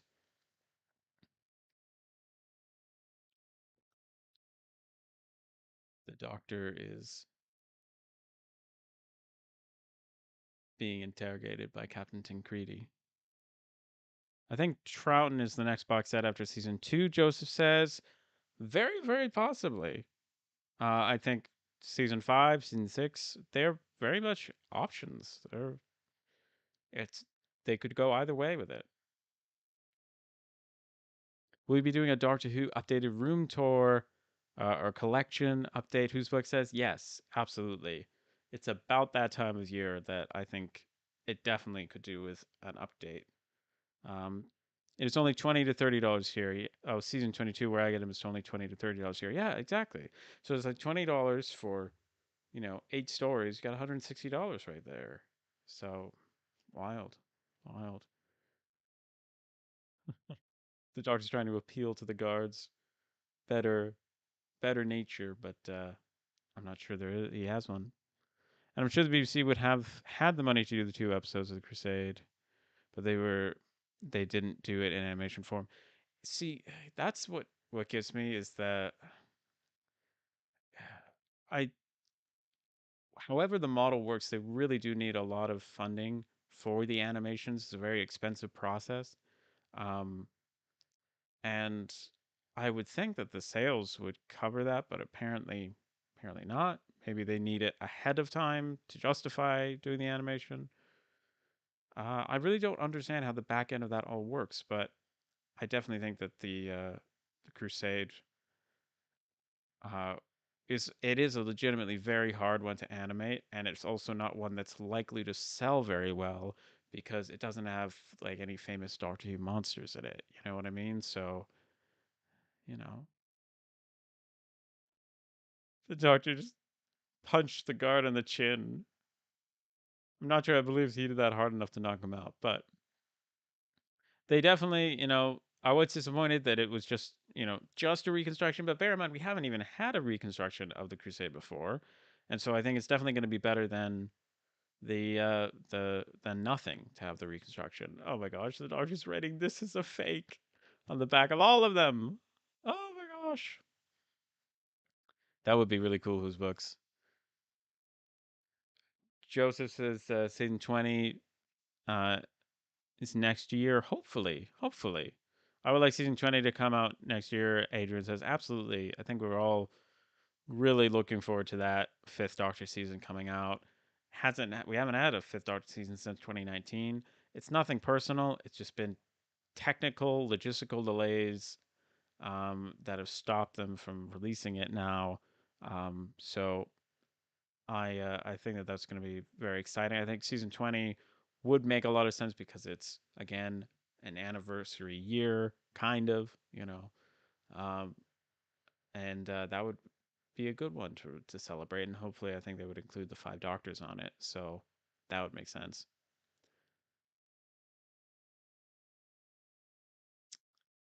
I think for me, the '60s sets.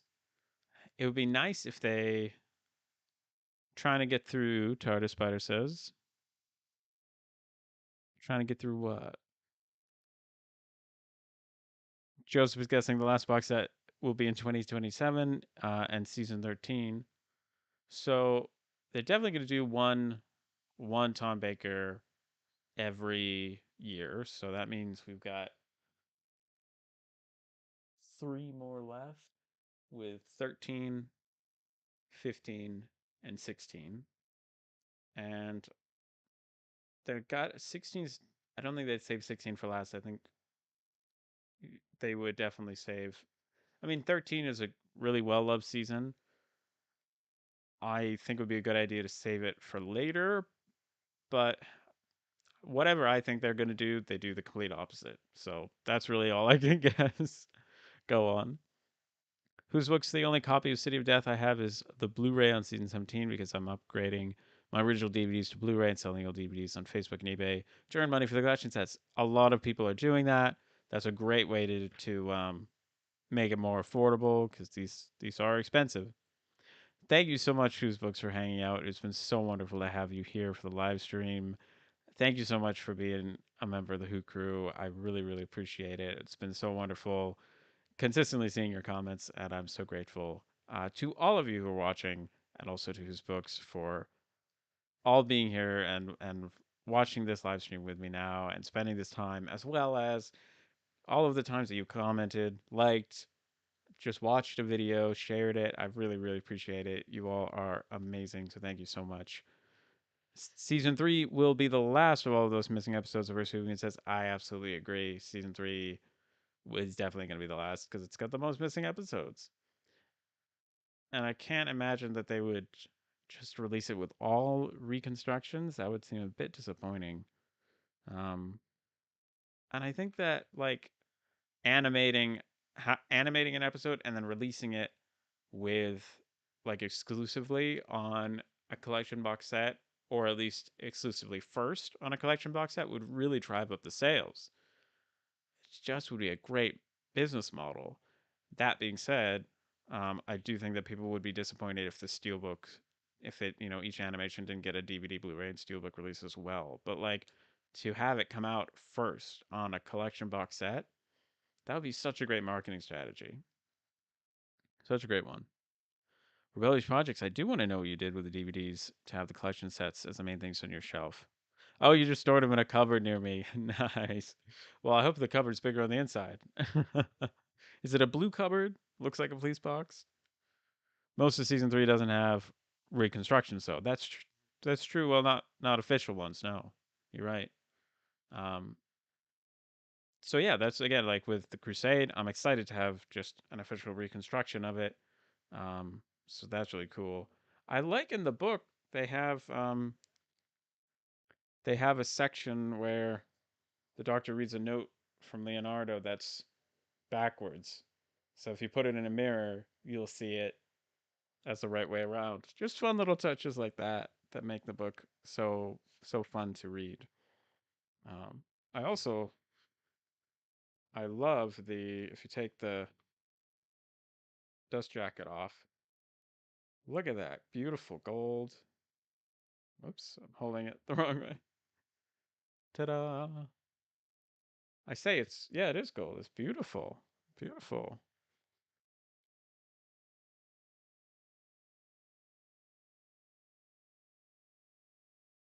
Oh, this is a great plan to make a lot of money. Let me see if it's still there behind me. Not again. Oh no, your blue cupboard has gone missing. uh, Count has just made a lot of money. Oh, not the thumb screws! His hands are gold. Ah, love it. The doctor's being stubborn, but he can't be because of the thumb screws. Doctor's like, if there's one thing I can't stand, it's being tortured by someone with cold hands. Amazing.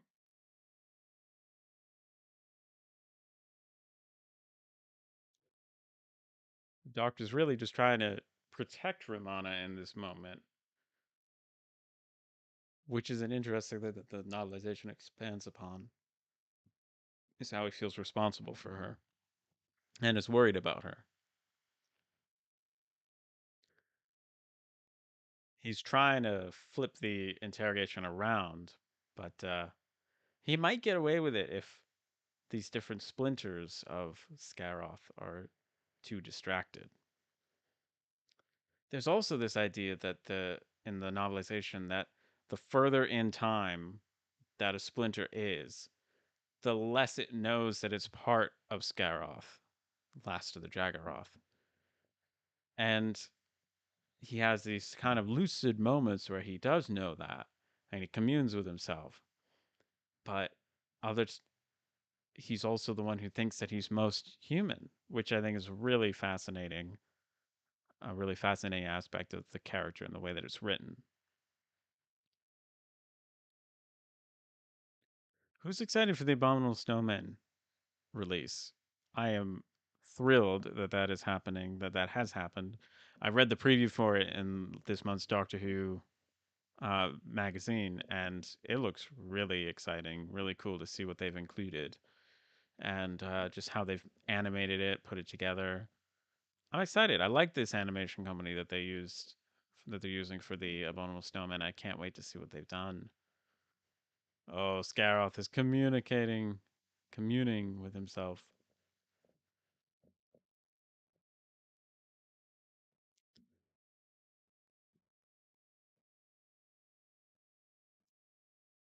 Season 4 would look great. The first movie, it says season 4 would be the front cover would be very different. See, that's what my question is. They're most likely going to have Troughton on the cover. I think they're going to have just, that's going to make sense.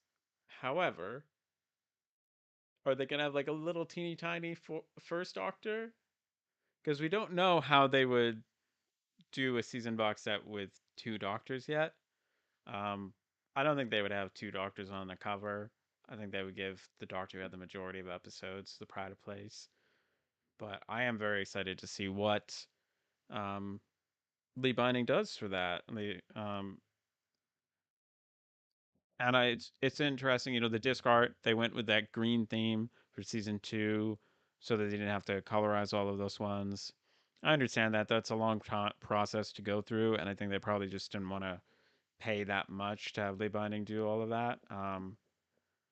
But I think that I'm really glad that they colorized like all of the characters for the front cover and the cover art. The centuries that divide me shall be undone. Oh my gosh. Iconic. They did a cool scene there with the TARDIS disappearing whilst the Captain Tancredi is still in the shot. Oh my gosh, this is my favorite, one of my favorite scenes. Oh, not yet. Not yet. It's a setup for one of my favorite scenes. And so they have this shot of the TARDIS dematerializing while he's still on screen, and they use a split screen for that. But you have to lock off the camera, and it's an effect that you know is very accessible nowadays and everybody uses. But the it back in the day it was very cool to be able to do that. Mikey Elliott, good to see you the first two of you in. Thank you so much for coming and being a part of the Who crew. Really appreciate you.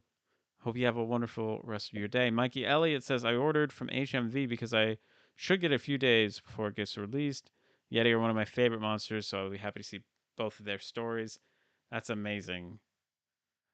That's amazing. I wish I could order from HMV just because I've gotten mixed results from every other retailer. Sometimes it comes in perfect condition, oftentimes it comes broken. But HMV does not ship to the US, which is a shame. Which is a shame. Romana's starting to figure everything out.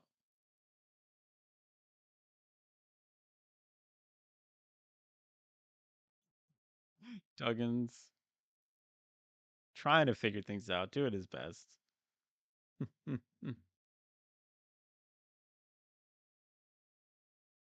Yeah. And see, Romana's puzzled because she's only given a certain amount of the information. You have to have the characters work that out for themselves. So even though it can seem a bit tedious to have characters trying to guess and figure things out that aren't getting them closer to the end goal, it's more realistic because uh, Romano's going, how is he time traveling? It seems like he's time traveling. How is he doing that? And it's actually this very cool idea that you have 7 people with a communication technology that is capable of time travel, but they themselves are not time traveling. And it's this communication across generations towards this end goal. And that is a very cool form of time travel that's in this. And we have the Doctor running through the streets of Paris. I mean, iconic. Come on. And then talking to the security guards. They use some obviously voiceover here because they had such a wide shot you couldn't have gotten a boom mic close enough to them without being in shot. Cut back to studio here. Doctor's looking at the paintings where the Mona Lisa used to be. Doctor startles the uh, the tour guide, which is understandable. She is a great character in the book too. Has a lot of cats. Is telling the cats about what happened. He does seem so crazy. You can't blame him for thinking he's out of his mind. It's a very out of this world reality. Wild. And we get another shot of him running through Paris. The bartender is expanded upon a little bit in the novelization too. I like that the TV is a picture of the missing Mona Lisa because absolutely would be on the news. See, what's frustrating is when you know that an actor has been hasn't been paid enough or isn't allowed to say a line, so they have to do their best to just not respond to a person with a talking line. But that can kind of take you out of the story a bit. I just wish they could have given him a line or two or something. But I think he comes across as a bit too aloof to talk with the crazy doctor. Again, the set of the counts is amazing. And he's talking to Romana because he thinks that, rightly so, she's able to perhaps speed up Kerensky's work by a lot. I love that Duggan still has to keep his hands held up. That gets tiring after a while, you know? It gets tiring. Romana has little candies, like pins, on her lapel. I don't know why I just noticed that. Now I want candy. uh,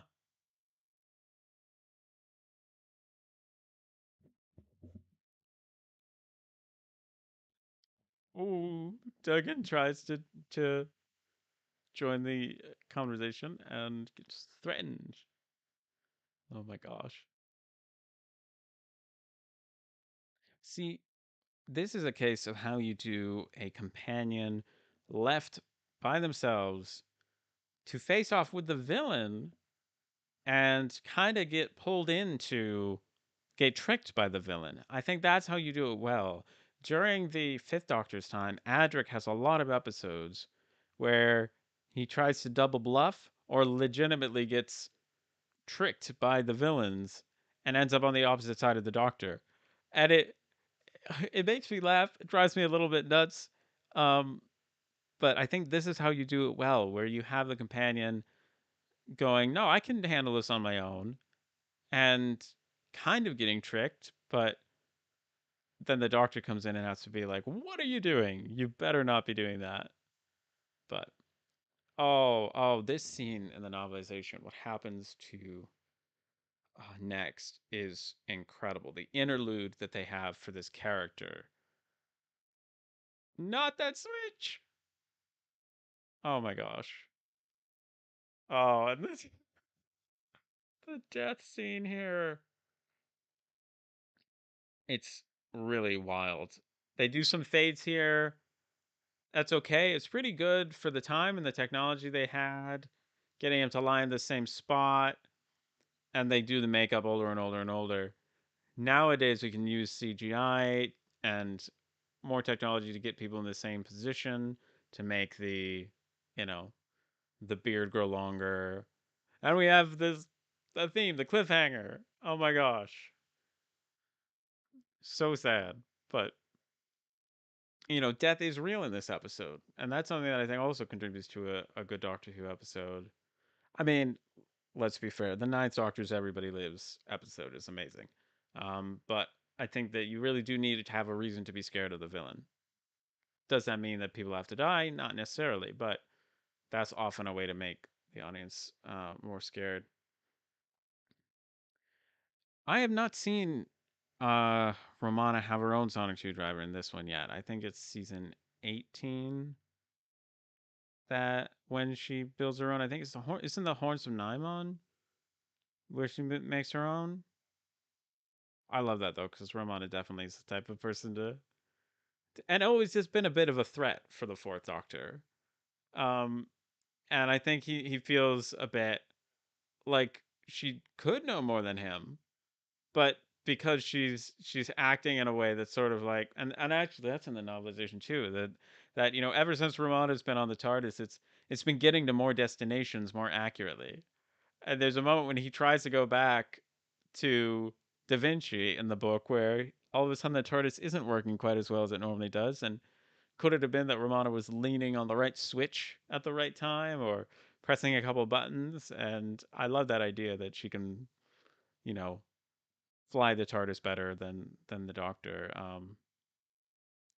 And so I do think he feels a little bit threatened by her, but she's also has her moments of naivete or not being able to, take on the villains herself. Now, if you listen to the Big Finish audios, you know that her future, especially in the Gallifrey series, is incredible. The character development for who she becomes in the audios is incredible. Appleman6809, thank you so much for being here. I hope that you have a wonderful rest of your day. Thank you so much for hanging out and being a part of the Who crew. I really do appreciate it so much. Thank you, thank you, thank you. Hello, RJ. Welcome. Happy Friday. Happy Friday to you as well. Happy birthday to the Doctor Who Guide. And I wanted to say thank you all for being a part of the Who crew and for growing my knowledge collection and connection so much. It's ironic to me that I started this channel with the intention of growing other people's knowledge collection and connection, and I hope that I have done that. I think that I've done that, but I have found that you have all taught me so much more than I think I could have ever taught you. So I feel really lucky to have just gotten to know all of you through the Who crew and the Doctor Who guide. So I'm so excited. 522 videos later, 523 videos later, here we are 6 years later at 4,130 subscribers, almost 700,000 views total on the channel. Wild, wild. And I thought, you know what? What I want to do to celebrate is to just watch some of my favorite Doctor Who episodes ever with the Who crew. I think that would be a really fun way because, I've got more work now than I did when I started the channel. And whenever I do have time that's not doing some freelance video editing or website building and stuff, I'm putting it into the Doctor Who guide, and I'm always working on a video rather than necessarily watching Doctor Who. So I don't have as much time as I did before I started the channel, and certainly back in 2016 to watch Doctor Who. So yes, we have started part four. We've just gone straight into part four. Um, we're on play all mode right now. So right now, Roman is talking to the Count and saying that this won't work. So yes, sorry about that. We are just going straight into the episode. It's on play all mode. So he's telling Romana to build him a field interface stabilizer to do it. But yeah, so it's watching Doctor Who is just so much fun, and I don't get to do it as much now as I would like. So it's fun to be doing this on a Friday. I normally wouldn't be doing it on a Friday afternoon.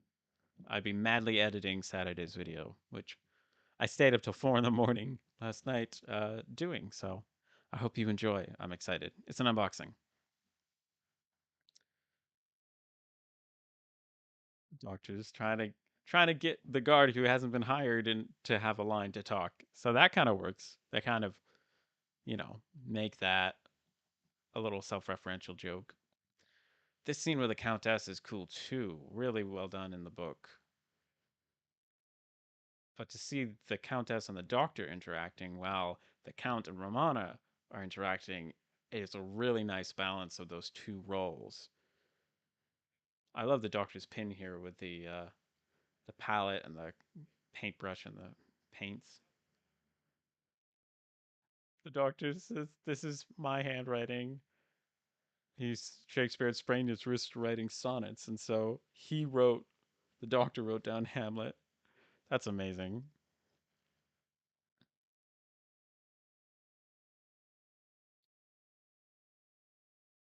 I told him that's a mixed metaphor, and he would insist. I mean, this is the kind of fun stuff that Douglas Adams brought into Doctor Who. There's so much great dialogue in this, just iconic in this episode. See, we're already on episode four, and I don't want it to end. I don't want to go. I don't want it to go. After this, we'll watch Vincent and the Doctor, though, so that's exciting. Now, poor Romana's in Kerensky's place, having to build a time machine.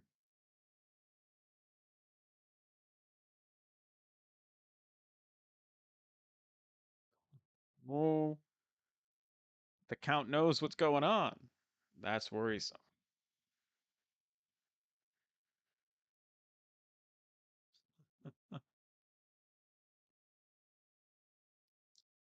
The Doctor's very nonchalant. His scarf is so beautiful and long, and yes, colorful, but kind of subdued colors as well.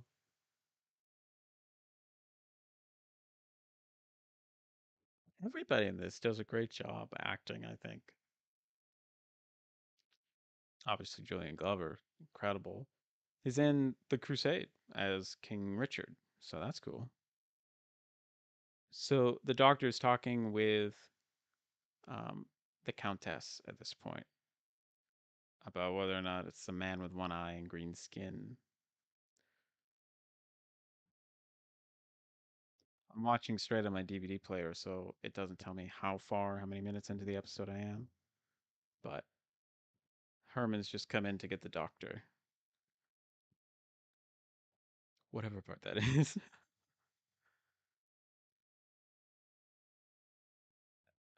And I mean, really, he plays on her doubts. And that's what's most terrifying to her is that she can't rule out for sure. And what he's just said, what he's just described, is working in her mind, pulling to the fore something that she's seen before and really hopes isn't true. Would explain some things about the Count's erratic behavior. And so she goes to search in a book that has a false interior. And Mikey Elliott says we're 7 minutes in. Awesome. Thank you. Oh, oh, oh, look at this. There's a scroll with a bunch of Egyptian gods on it. And there you have Skyroth, Last of the Jaggeroth. Love that prop. Love that. And then the music. Ah, so good. Very synthy. Da da da da. I like how he's being interrogated. He's been brought down, and he just takes control of the situation. And he says, "I hope you not make a time machine. I shall be very angry." It's like, yeah, he doesn't want her helping the count. Uh, yeah.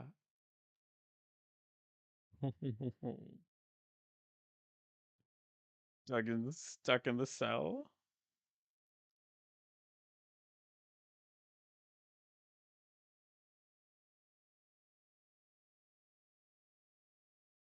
He has this like excitement in his eyes.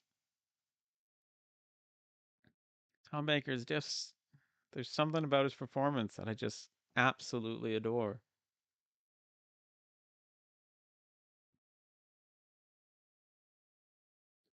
He's able to give this very serious, threatening tone without overacting, without getting really mad about it. He's very quiet and subdued and tense, and I think you need that as the doctor. Yes, he can go from 0 to 10 in a millisecond, but he's holding himself back, controlling himself. And all of the Doctor Who villains always think they know better, and they underestimate him, especially when he's playing the fool.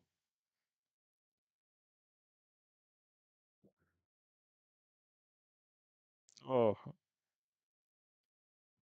the Count's going to say goodbye to the Countess. That golden lining on the doors and the ceiling.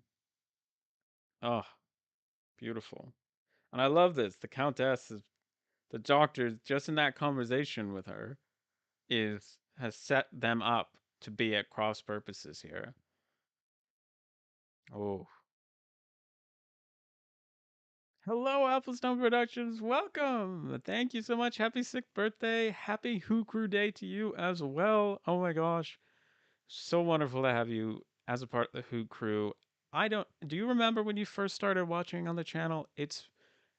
It was pretty early on. I remember being welcomed into this community, into the Who Crew, well, into WhoTube, excuse me, community by Applestone Productions, by Jay's Doctor Who Reviews. And it was a really important time to connect with Doctor Who YouTubers. And I just felt so welcomed into the community by you. And it's been so fun over the years being a part of your incredible audio series. And you've got a musical, that Doctor Who musical that's coming out. So definitely check that out. Um, and I'm just so grateful to you for the way that you guys welcomed me into the Doctor Who community, and so thank you so much because it helped me stay. It helped me feel like I was part of the community. And to everybody who watches every week, it's so encouraging. And even if you don't leave a comment, I see your views. I don't necessarily know who you are, but so I love it when people comment, so I can put a name to the viewer. But I am just so grateful to all of you for watching. It's so encouraging. And we've just had the reveal. Oh my gosh. Skyroth, last of the Jaggeroth. And I love this the technique they use. He reaches up to his face, goes to tear off the mask, and then it cuts to another angle, and this rubber mask that's far too loose just comes off of the tentacled prosthetics. Oh gosh. And in the novelization, it expands on how the bracelet does stuff to the Countess's mind. But anyway, thank you all for being here, whether it's, like I said, from 6 minutes or for 6 years. It means the world to me. Thank you so much for being a part of the Who Crew. And that goes for anybody who's watching in the replay now, too. Some Reduct says I got him to sign my copy of City of Death. Super lovely guy. Oh, that's so cool. Oh, amazing.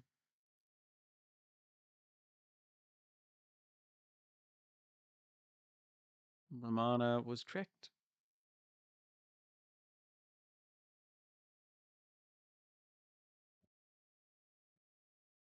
They're all putting it together.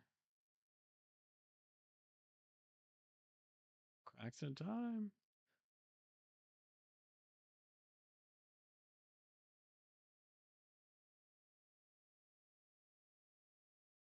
So cool. House Productions, thank you so much. This your channel is amazing. Aw, thank you.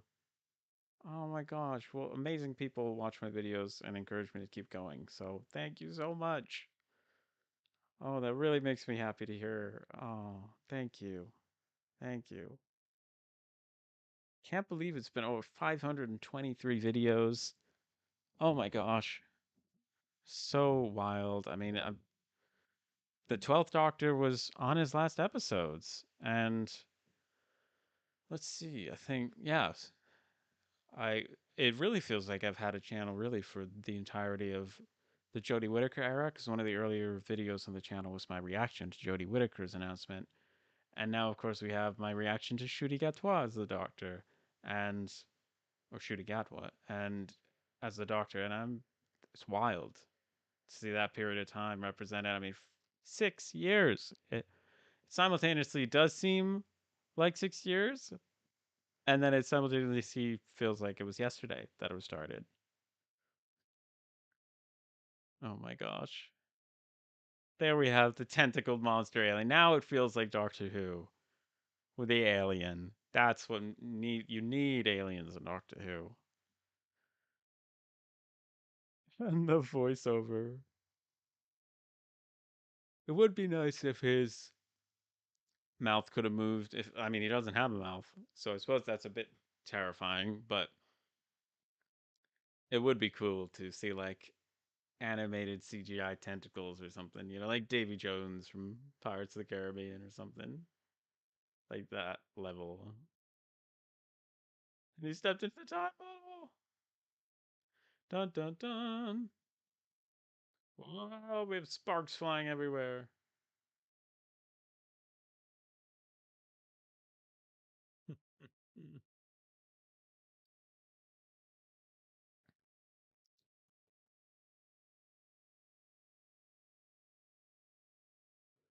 Traveling back in time 400 million years.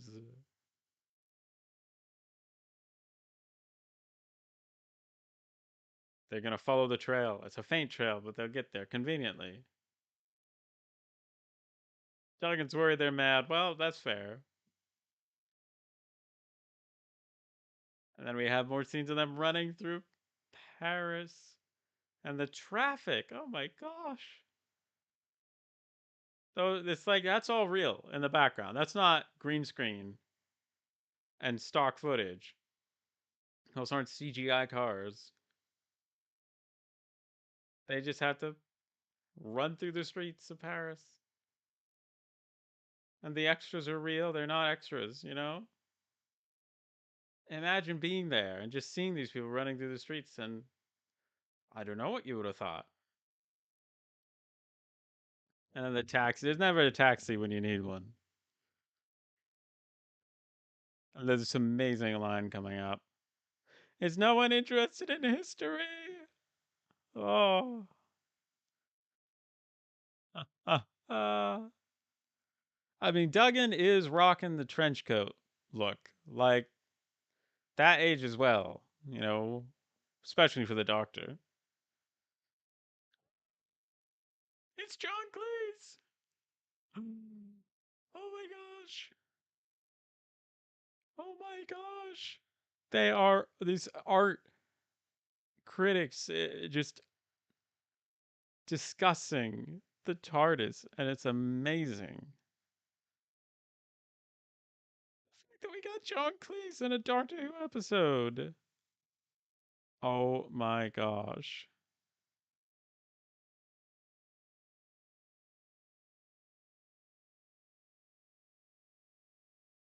Best scene in the whole story. Oh my gosh. Love it. It's just, and the way it ends is just incredible.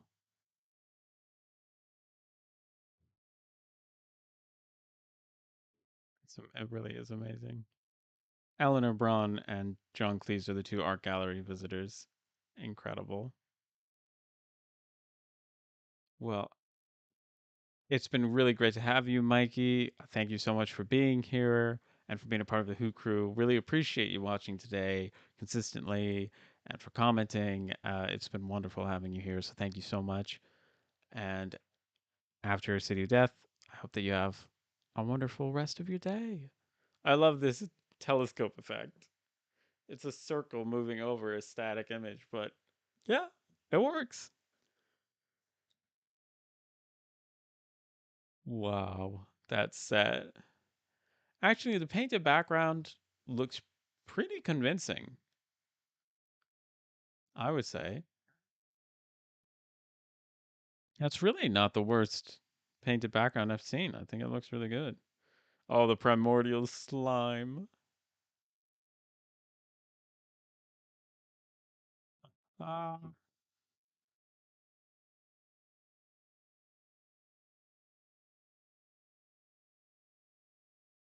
he just pats it into his hand. Oh, and wipes his hand on his scarf.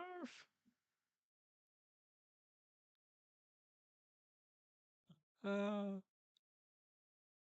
But then they realize that the explosion of the Jaggeros ship is what causes the birth of the human race. Oh my gosh, and they need to protect it. All of a sudden, the stakes in the episode just go off the charts. Off the charts.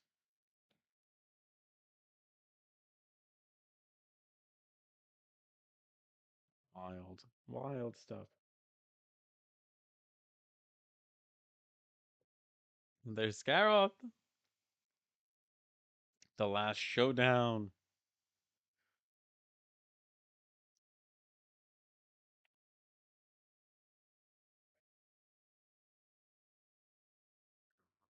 Amazing.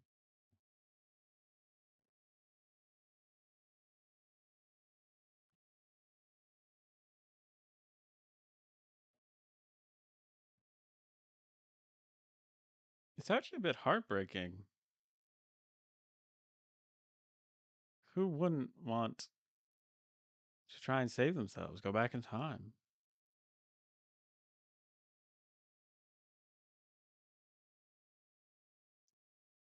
The Doctor has to protect history. Oh my gosh. And then Duggan hunches Scaroth. That was possibly the most important punch in history. Thank you, Duggan. We exist because of Duggan. Oh my gosh, look at that model with the middle bit spinning. Oh, and then they run into the TARDIS. Oh, the image that cuts against that background. Amazing. That shot through the cave and the rocks. And then this shot on film, you can tell the quality. Da, da, da, da. And then it explodes. Oh, those sparks showering. Amazing.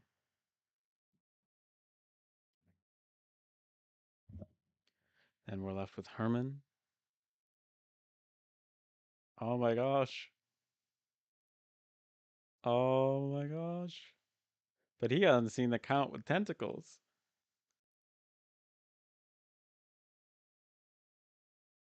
No! Oh my gosh. Oh, and then the whole place explodes. But the Mona Lisa is a. Oh. This is a fake written on the back.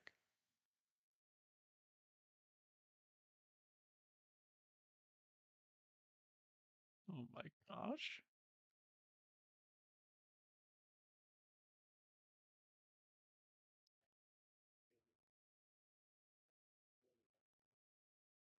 It's incredible. Incredible ending. The plot twist. Duggan tries to figure out where they are from. The best way to find out where you're from is to figure out where you're going and work backwards. And then Duggan asks, "Where are you going?" And the doctor says, "I don't know." And neither does Romana.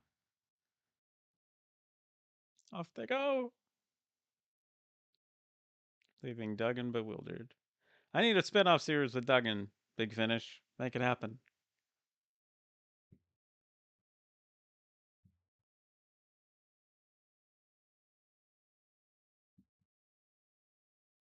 Dun, dun, dun. It's got a postcard of the Mona Lisa to remember his time.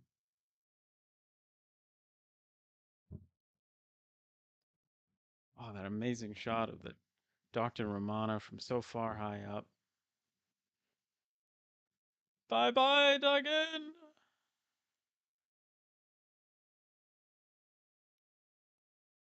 And then that music plays as they run back to the TARDIS. It's amazing. That little musical sting before the theme. Oh, amazing, amazing, amazing, amazing. Well, that was incredible. I'm going to swap out my disc of Doctor Who City of Death for Vincent and the Doctor. So get your Vincent and the Doctor Blu-rays out because we're going to watch that before we call it a day for the stream. If you've been watching, thank you so much for being here.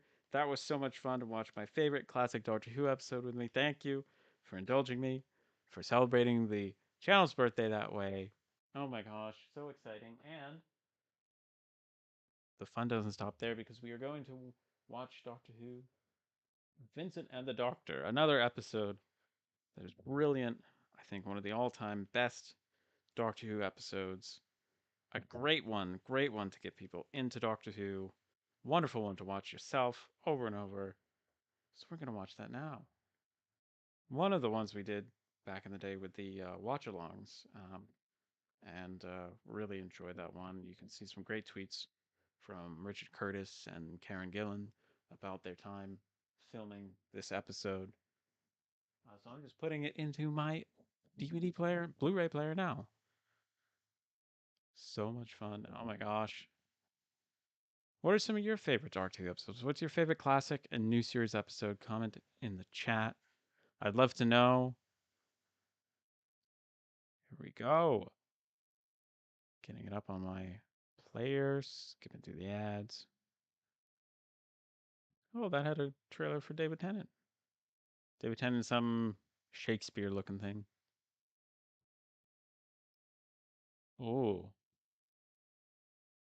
I forgot how, like, how much I enjoyed the Matt Smith theme. All right.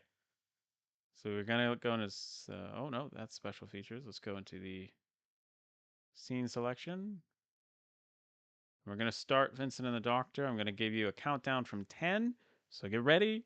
10, 9, 8, 7, 6, 5, 4, 3, 2, 1. Press play now.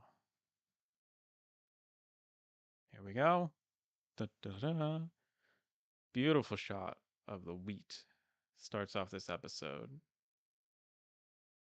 with that BBC ident. And then something is running through the wheat. But what is it? The music is immediately something that stands out to me. You have the rhythmic drums, but the strings, the violins, kind of quirky, but relaxed. And we start off with the Van Gogh painting a painting, and then we have the curator talking about it. And then the doctor and Amy are just walking through, going to an art museum. That's how this starts out. Amazing.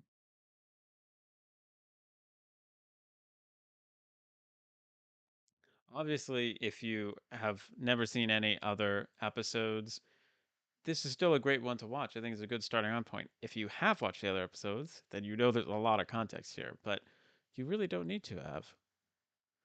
Ugh. Matt Smith as a doctor. He looks so. I mean, this is just his first season. He just looks so young, and in his outfit, it's just amazing.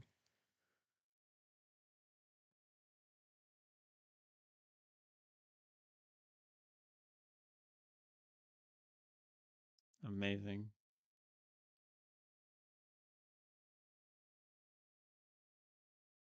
It's the doctor. Oh my gosh. Amazing.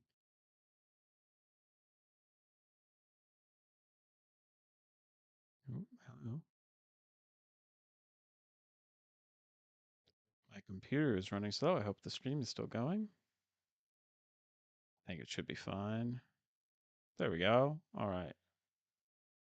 All right, we're good. Oh, and then they find something wrong with the window in the picture. Bill Nye as Dr. Henry Black is amazing as the art curator.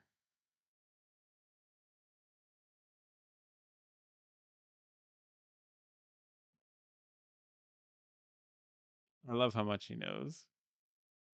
And the bow tie.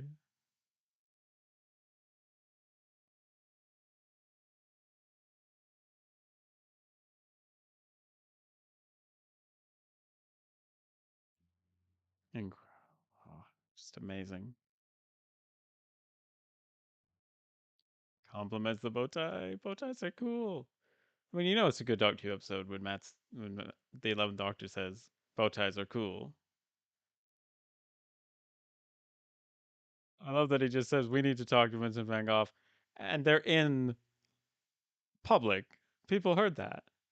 Oh, see the clouds and the lightning for the. It's still the tunnel. It's still the tunnel vortex, and the way the TARDIS just flies around you.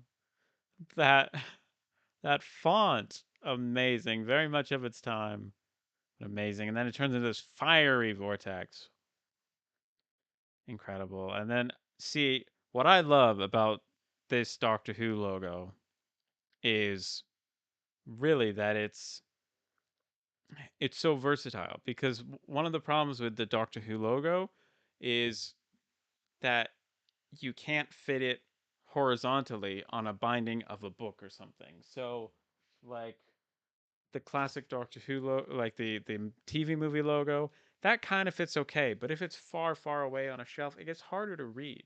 But that DW logo, I'll show you on a book here.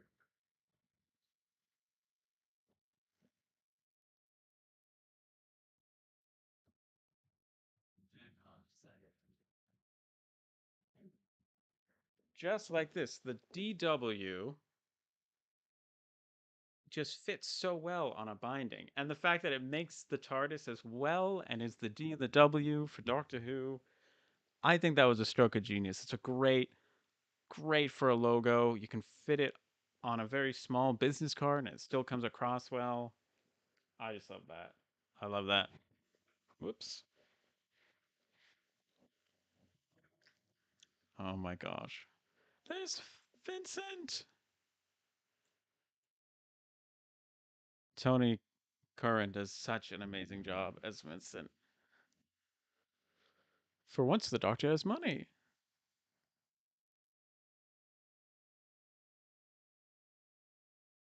Incredible. Who are you? Well, yes, I am who? Doctor Who.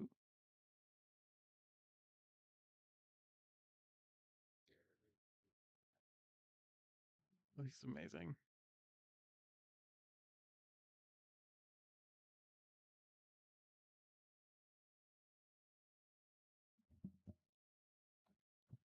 Oh, keep your big nose out of other people's business. Ouch.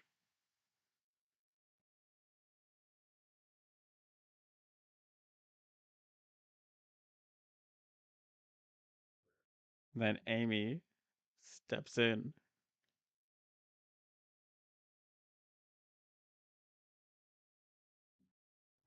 Look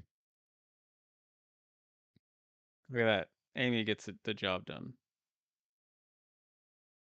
Doctor doesn't. Oh, the recreations of paintings are amazing in this episode.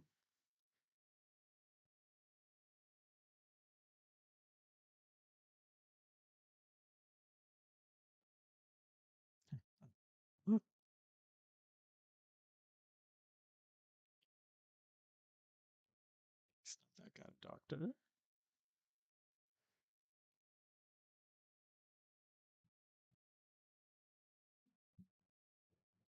Maybe he's struggling to not reveal that she's seen his entire art collection.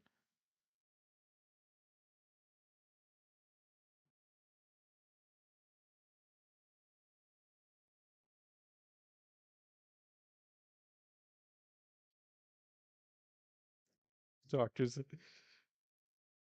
Doctor's just being left out of the whole conversation.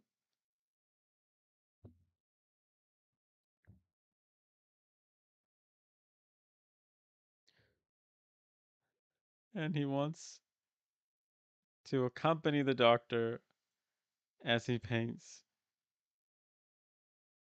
Of course, something needs to happen. Something needs to go wrong. It's a Doctor Who episode.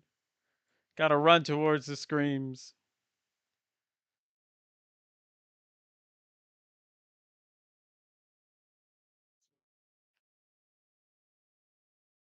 What's happened?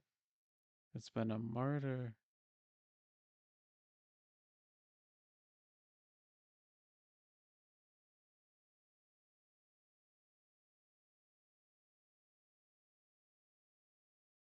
Oh my gosh.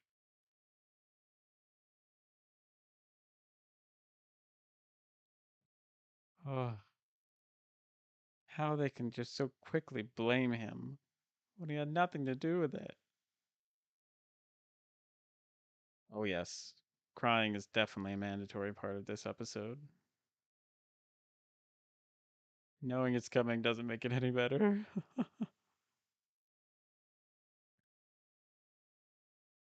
I like how he's like, "Where are you staying tonight?" And the dog's just like, "Oh, you're very kind." Oh my gosh. And that hat. Perfect. Uh-huh. The night, it's very starry. The hints that they drop, they're just shameless.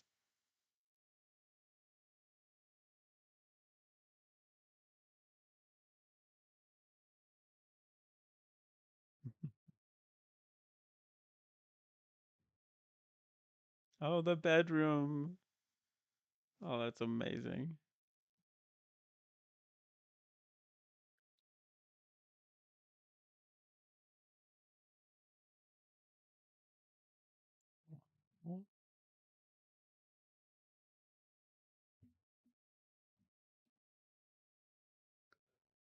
So many paintings everywhere.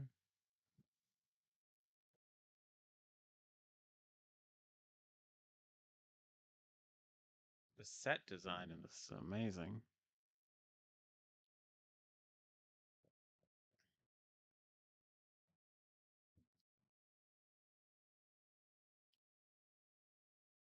Oh, he just put the coffee on a painting.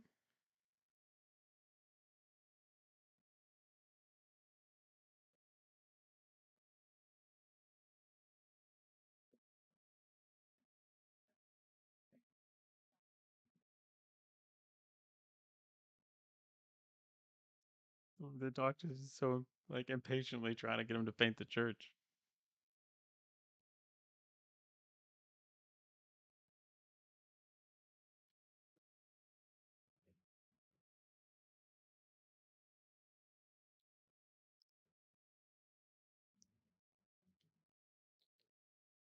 Tony Curran just does such Curran does such a great job.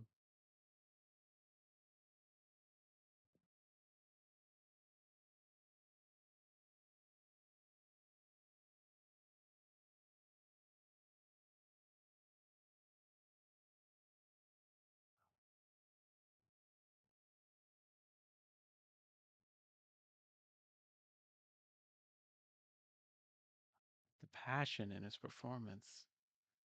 And then maybe you've had too much coffee. And then another scream cues us that the action's coming.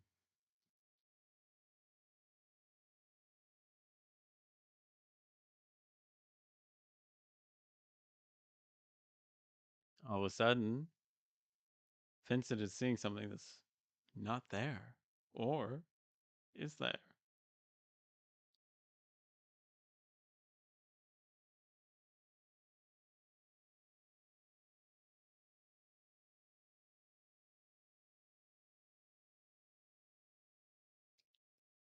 They don't believe that there's something real there. And then, oh, that tail.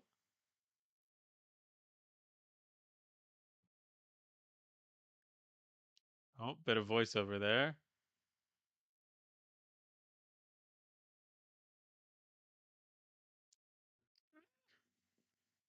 The doctor just gets thrown back.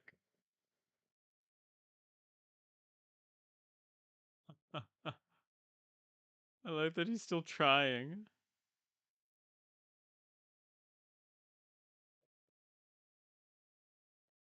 I love how they make things move, even though nothing's there. This goes down with some of the episodes where we have invisible people or creatures. The doctor's still sword fighting with nothing.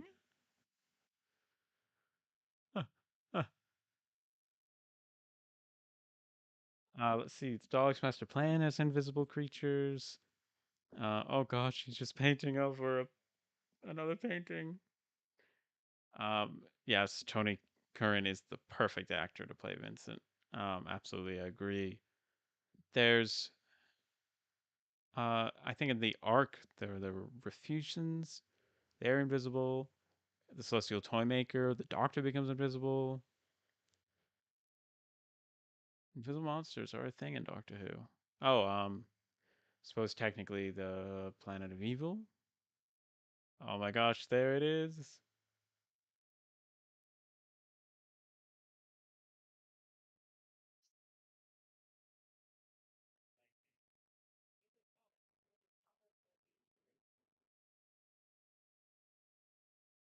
That is the worst that can happen. I love this scene.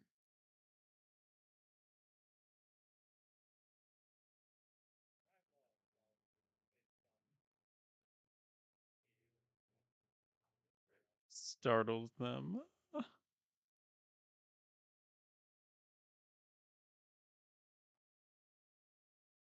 I like that he hears some growling and moves towards it. The set with the stone houses and the roofs is amazing.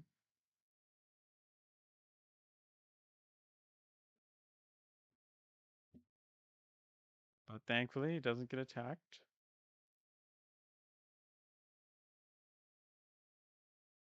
Ba-da-dum, ba-da-dum. Nice music. Oh, I love this TARDIS set.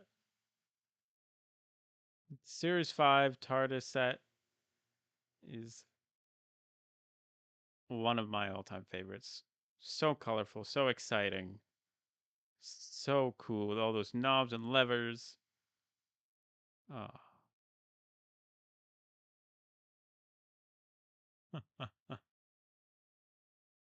I like how it's he uses this device to get recognition, and it's a picture of William Hartnell and Patrick Troughton printing out. Oh my gosh, that's amazing.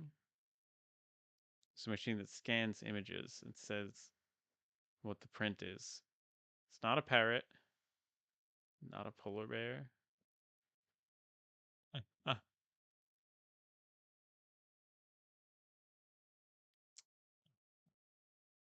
Oh my gosh.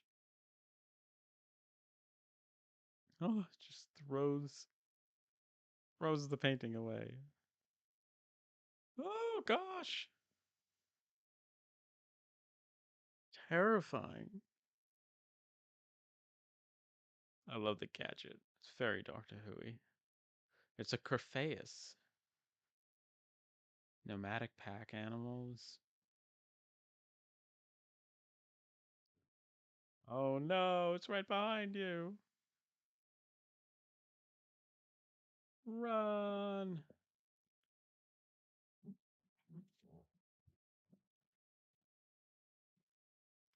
Oh my gosh. Oh, it's like you can only see it in mirrors. It's like the opposite of a vampire, which the Doctor also met this season. Well, you can only see it in that mirror. Excuse me, yeah. He's just throwing things in front of it. Oh my gosh. Oh, they used some voiceover there.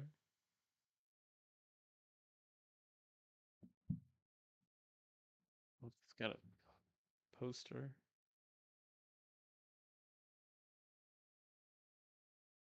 Oh, just as the Doctor thinks he's safe.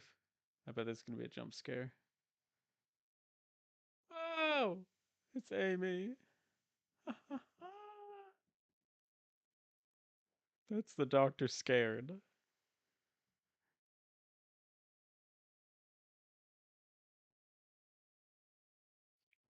Ah, the room. They recreated the room.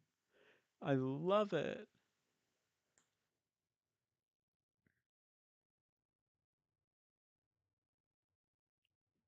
Amazing.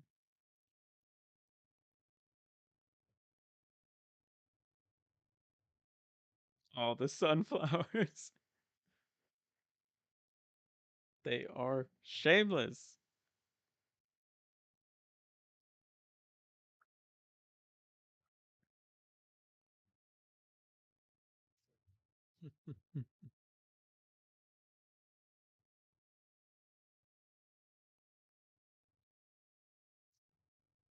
Amazing.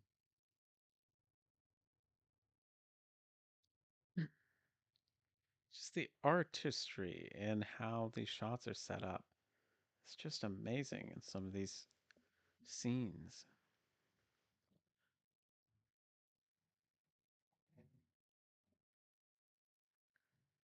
I like when you have like just one of like one alien.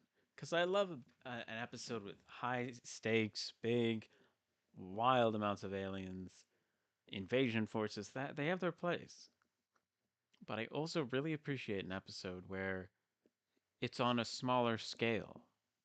It's like when you run into one Centauran and can barely defeat them, and you know that there's armies and armies of them out there. It's so terrifying.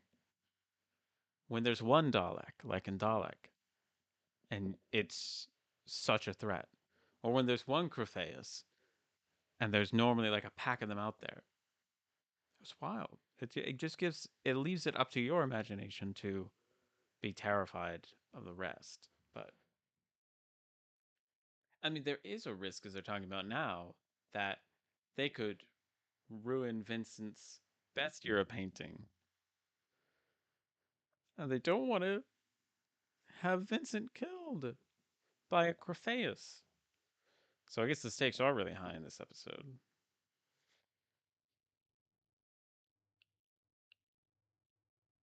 That's an angle to the Doctor's responsibilities. He can't get him in danger. Danger follows wherever the Doctor goes. But if Vincent, so if he goes to see some historical figure, is he going to put him in danger?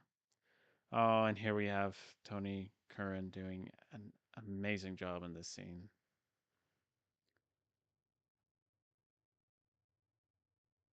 This is again one of those scenes that'll make you cry. I may not cry today, but that's because I'm doing a live stream here, so it's helps me disconnect from the episode. But I mean, it's so tough. I think this episode does a really respectful job of really showcasing what Vincent was going through in a way that doesn't make light of it, but really does it in a respectful way.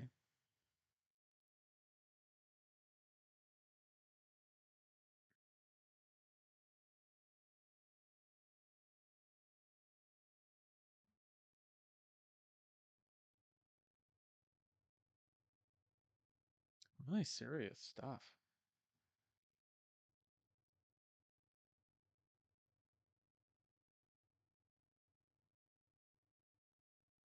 I mean, it's a bright, it's a summer setting. There's birds chirping in the background, and yet they're talking about the tragedy that is Vincent ending his own life. Oh, there he is. That iconic shadow.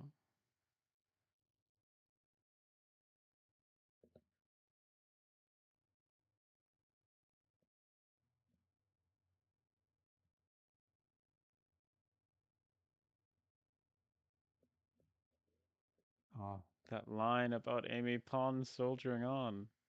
How he sees into her soul. She thinks she has his sadness all figured out, and yet he's the one who has her sadness figured out.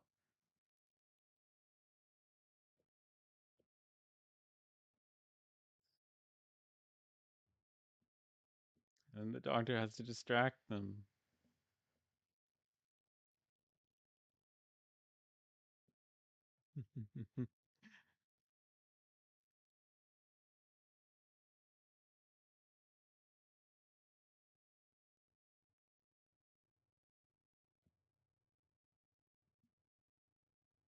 I heard an excellent, if smelly, godmother.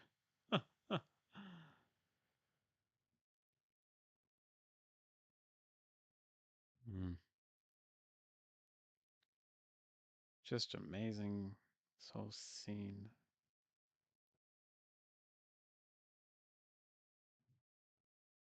On the sunflowers on the casket. Wow.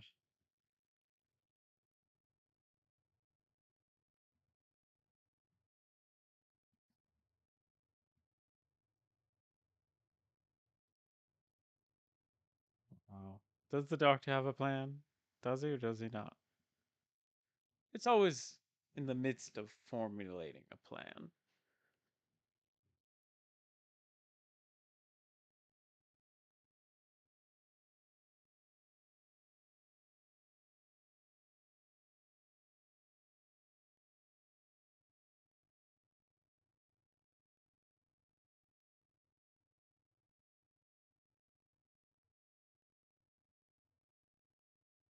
He's working.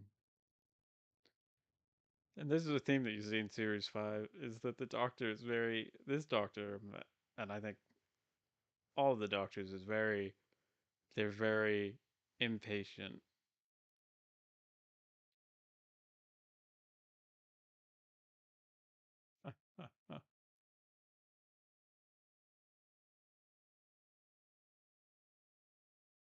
Concentrate, Pablo. It's one eye on either side of the face. Oh my gosh. Is this how time normally passes? Really slowly. In the right order. I mean, lines like that. Richard Curtis, who wrote this episode, really didn't only understand Vincent, but really knew how to write the doctor.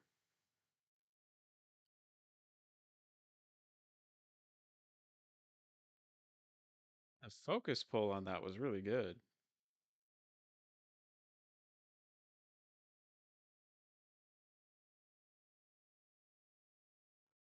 Vincent van Gogh.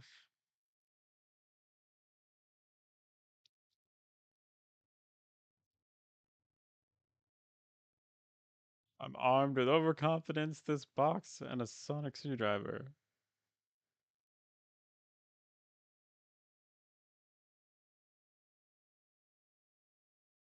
Don't follow me under any circumstances. You know they're gonna go right in after him.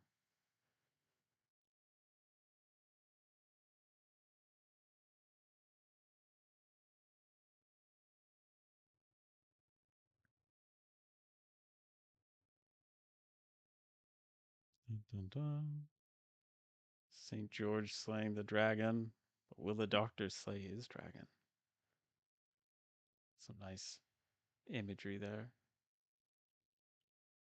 Armed with his mirror to see.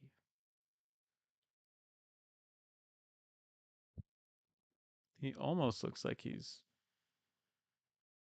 looking at the camera. Not quite, doesn't, but almost.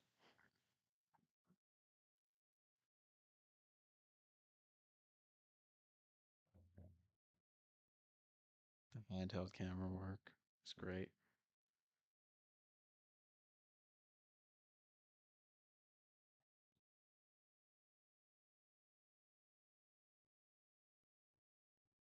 I just love the aesthetic of Series 5. It has a certain fantasticalness to it.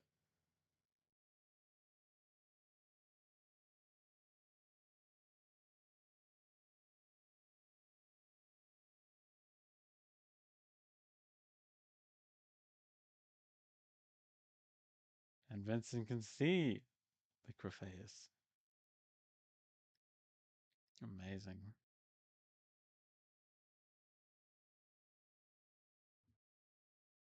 Aha!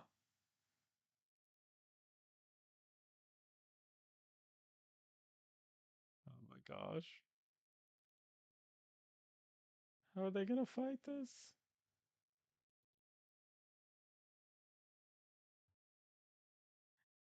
It's the second time Amy startled the doctor. Classic, hiding in the cupboard.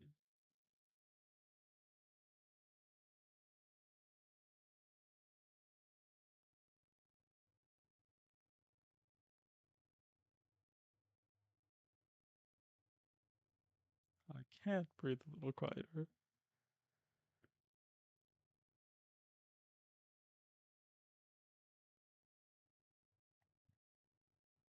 Be very quiet. We're hunting Crephaeus.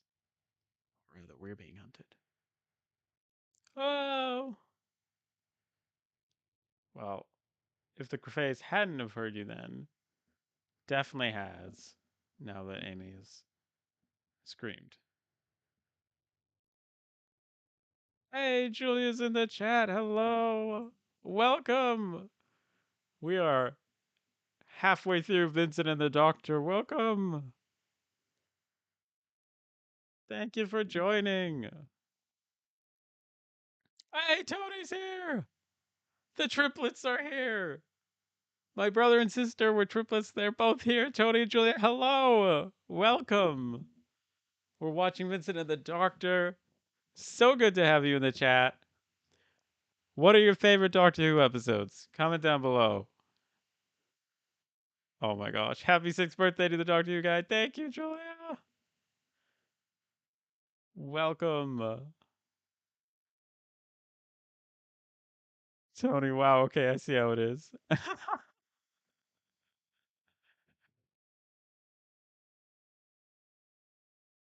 You guys are awesome. Oh my gosh. That was some good CGI with the Crephaeus' foot there. Welcome, welcome, welcome. So good to have you both here.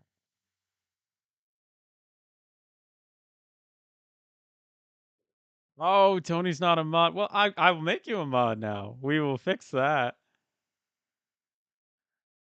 There we go. You're a moderator now, Tony. I trust you. I trust you. Okay, I see how it is. All right, now Tony's a moderator. Oh, Julie just got a work call. All right, good luck, buddy. Thank you for dropping by. It means the world. Huge. I got to give a huge shout out to my family, to Tony, to Julia, to my dad, for just all the support that you've given me over these past 6 years, and you've just made just given me so much encouragement, helped me so often, and I just can't thank you enough for your support of me, how much I've talked about Doctor Who for far longer than the 6 years I've been on YouTube, and for just supporting me so much. Couldn't have done this without you, so thank you so much. Ah. And they're fighting the Crephaeus now. Thankfully, Vincent can see it. It's feeling its way around. What? That's a revelation to it. All right, Tony should be a moderator now. Oh, wow.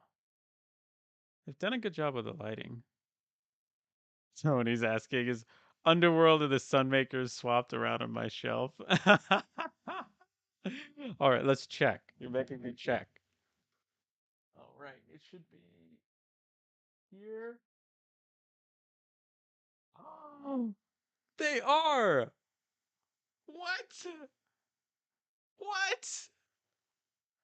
Did you swap these? Did you swap these? What else did you swap on the shelf? I cannot believe this. Sabotage! When did you swap these? Oh my gosh, that's iconic. Oh my word. How? I didn't even notice.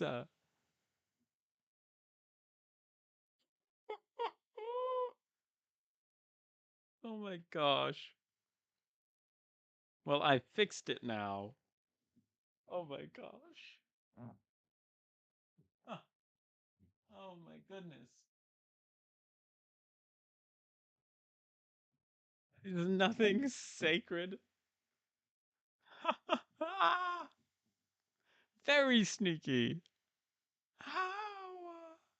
It's been months?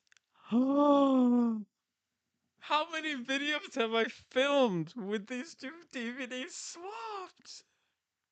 No. It's been months? Oh my gosh. I guess I have to hang up my hat now as the Doctor Who guide. Oh my gosh. Tony will be taking over. That's what's happening here. I cannot believe this. What else might you have swapped around? Oh my gosh. I'm shook. Is there more I Oh my gosh. I'm gonna have to check now. This is the best one of the best scenes in the episode where Vincent is describing the colors of the sky. Beautiful visual effects that I can't enjoy right now because I'm wondering if there's any more that's been swapped around. Season 26 is okay. 25, 26 is okay. 24.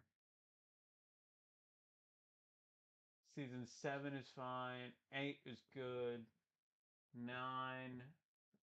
10, 11, 12, 13. Nah, that's the only one I did, Tony. Oh, well played.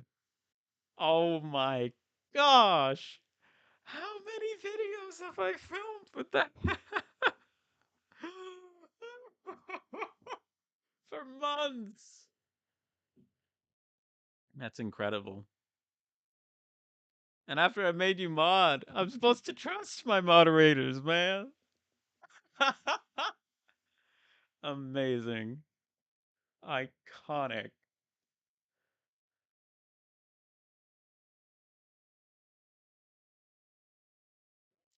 Adrian, I always keep my DVDs in order. Well, yeah, that's impressive. Apparently I'm not capable of doing that. I call foul play though.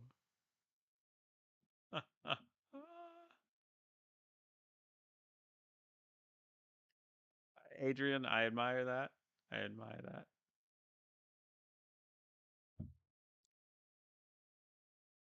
Iconic.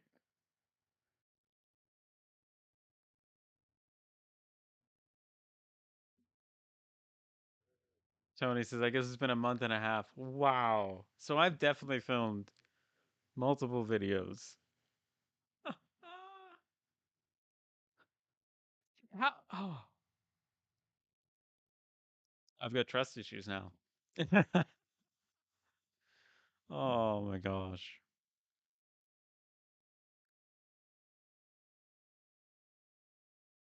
We may need some food.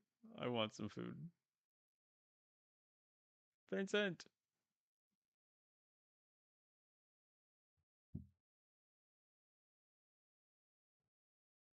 This is now leading to the best scene in Doctor Who ever. Oh, the TARDIS has been covered up in posters. Oh, I still can't believe that. Oh, I love how he uses the key to open up the door. All right, that sounded wrong. I mean, obviously, he always does. Well, we are triplets, and I he kept this somehow from me with like shielded his telepathy from me. Like I'm impressed. Oh my gosh. Oh my gosh. I cannot believe this.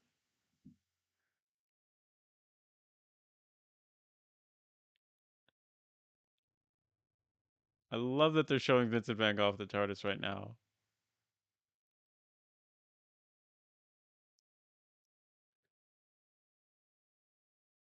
And then they're flying.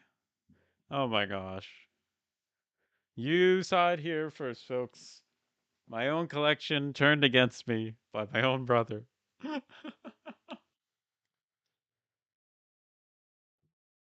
Ketchup and mustard.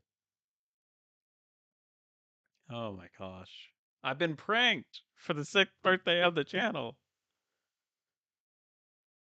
I could not believe. I thought you were, because that's a reference to when I mixed up the Deaths of the Dinosaurs and Invasion, no, Deaths of the Daleks and Invasion of the Dinosaurs. And I've talked about that. And then I thought that's what you were referencing, but like with different episode titles. Like you got it wrong. Uh,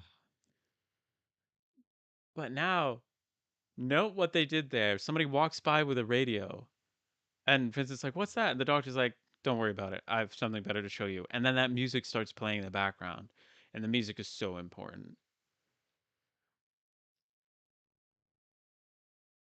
I'm not gonna be able to do it. It's here we go. This is the Cry Fest. I mean, to give him that gift, he's just enjoying the artwork at this point, and he looks away from the sign. He doesn't see it yet. And then that music, that guitar, the drums, the snare, the people all around not noticing him there. The way he walks in front of the sign, his eyes there looks exactly like the picture. It's all about your. And he sees in this turning vision his pictures on display, his paintings, and he has close up to see what's going on with him. And then Mr. Black gets his chance, and he doesn't realize that he's talking to Vincent, and he has another great bow tie on, and you get this slight break of comedy with the curator that then has this double whammy of how he describes Vincent.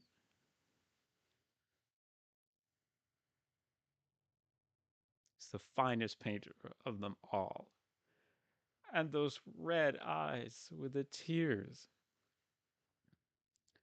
the way that he describes it.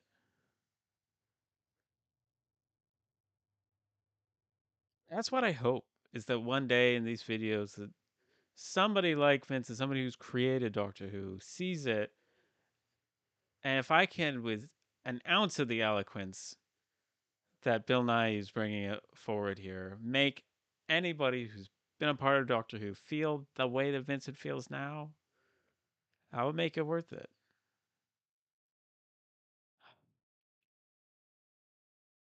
And his just a very human reaction. The doctor's just trying to make him happy, and he's tears of joy.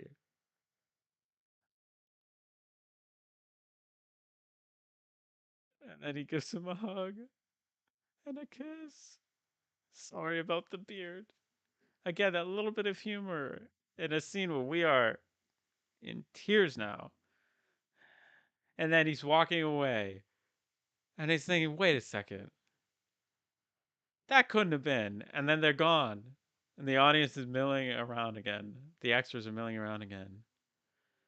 And that music.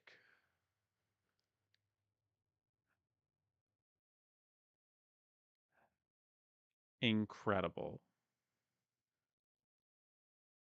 Incredible. It's just amazing.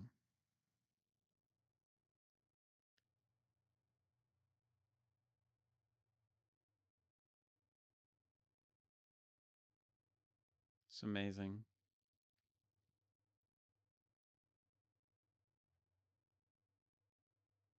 And off they go. But that's not where this the feels end. Oh no. We've got more coming up.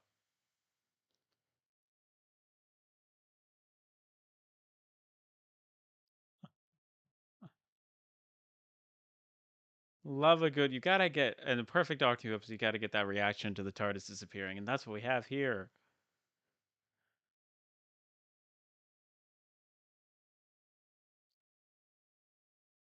And Amy's expecting to see more paintings. You just want to see that, and they go through the same set again to the same exhibit, but there's not one more painting. Well,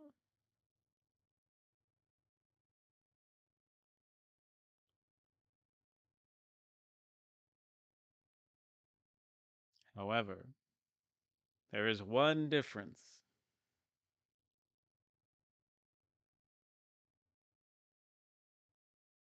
No new paintings.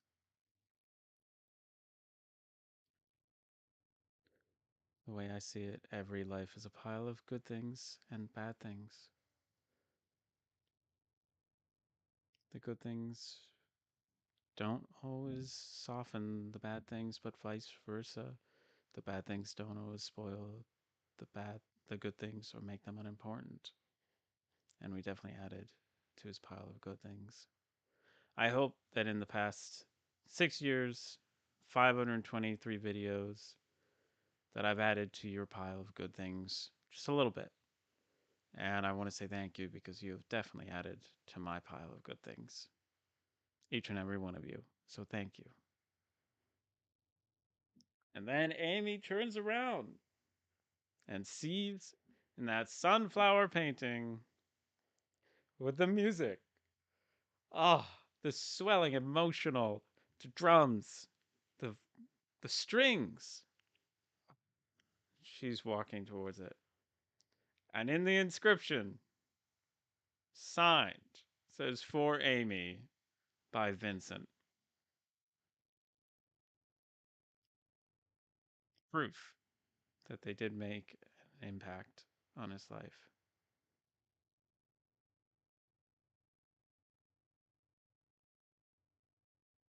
The ultimate ginger.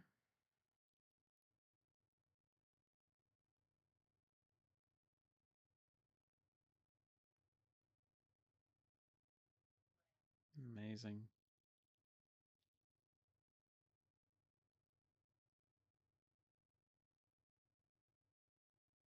And there it ends.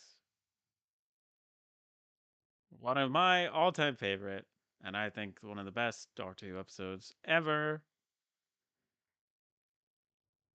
It was so fun to watch two of my all time favorite Doctor Who episodes today. Such a wonderful gift. Thank you all. We've had over 200 views as the stream is going. Thank you to everybody who's here now. Thank you to my family for your support. Thank you to Tony for the laughs as you have apparently swapped DVDs around on my shelf. Amazing. Thank you to everybody who's watched. Thank you for being a part of the Who crew for these past 6 years or 6 minutes. I appreciate it nonetheless. I guess we're gonna wind it up here. Thank you all so much for being here. I really appreciate it. And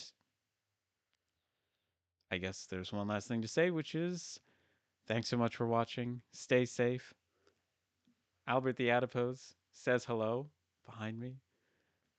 Keep growing your knowledge collection and connection, and we both hope to see you in the next video. Bye!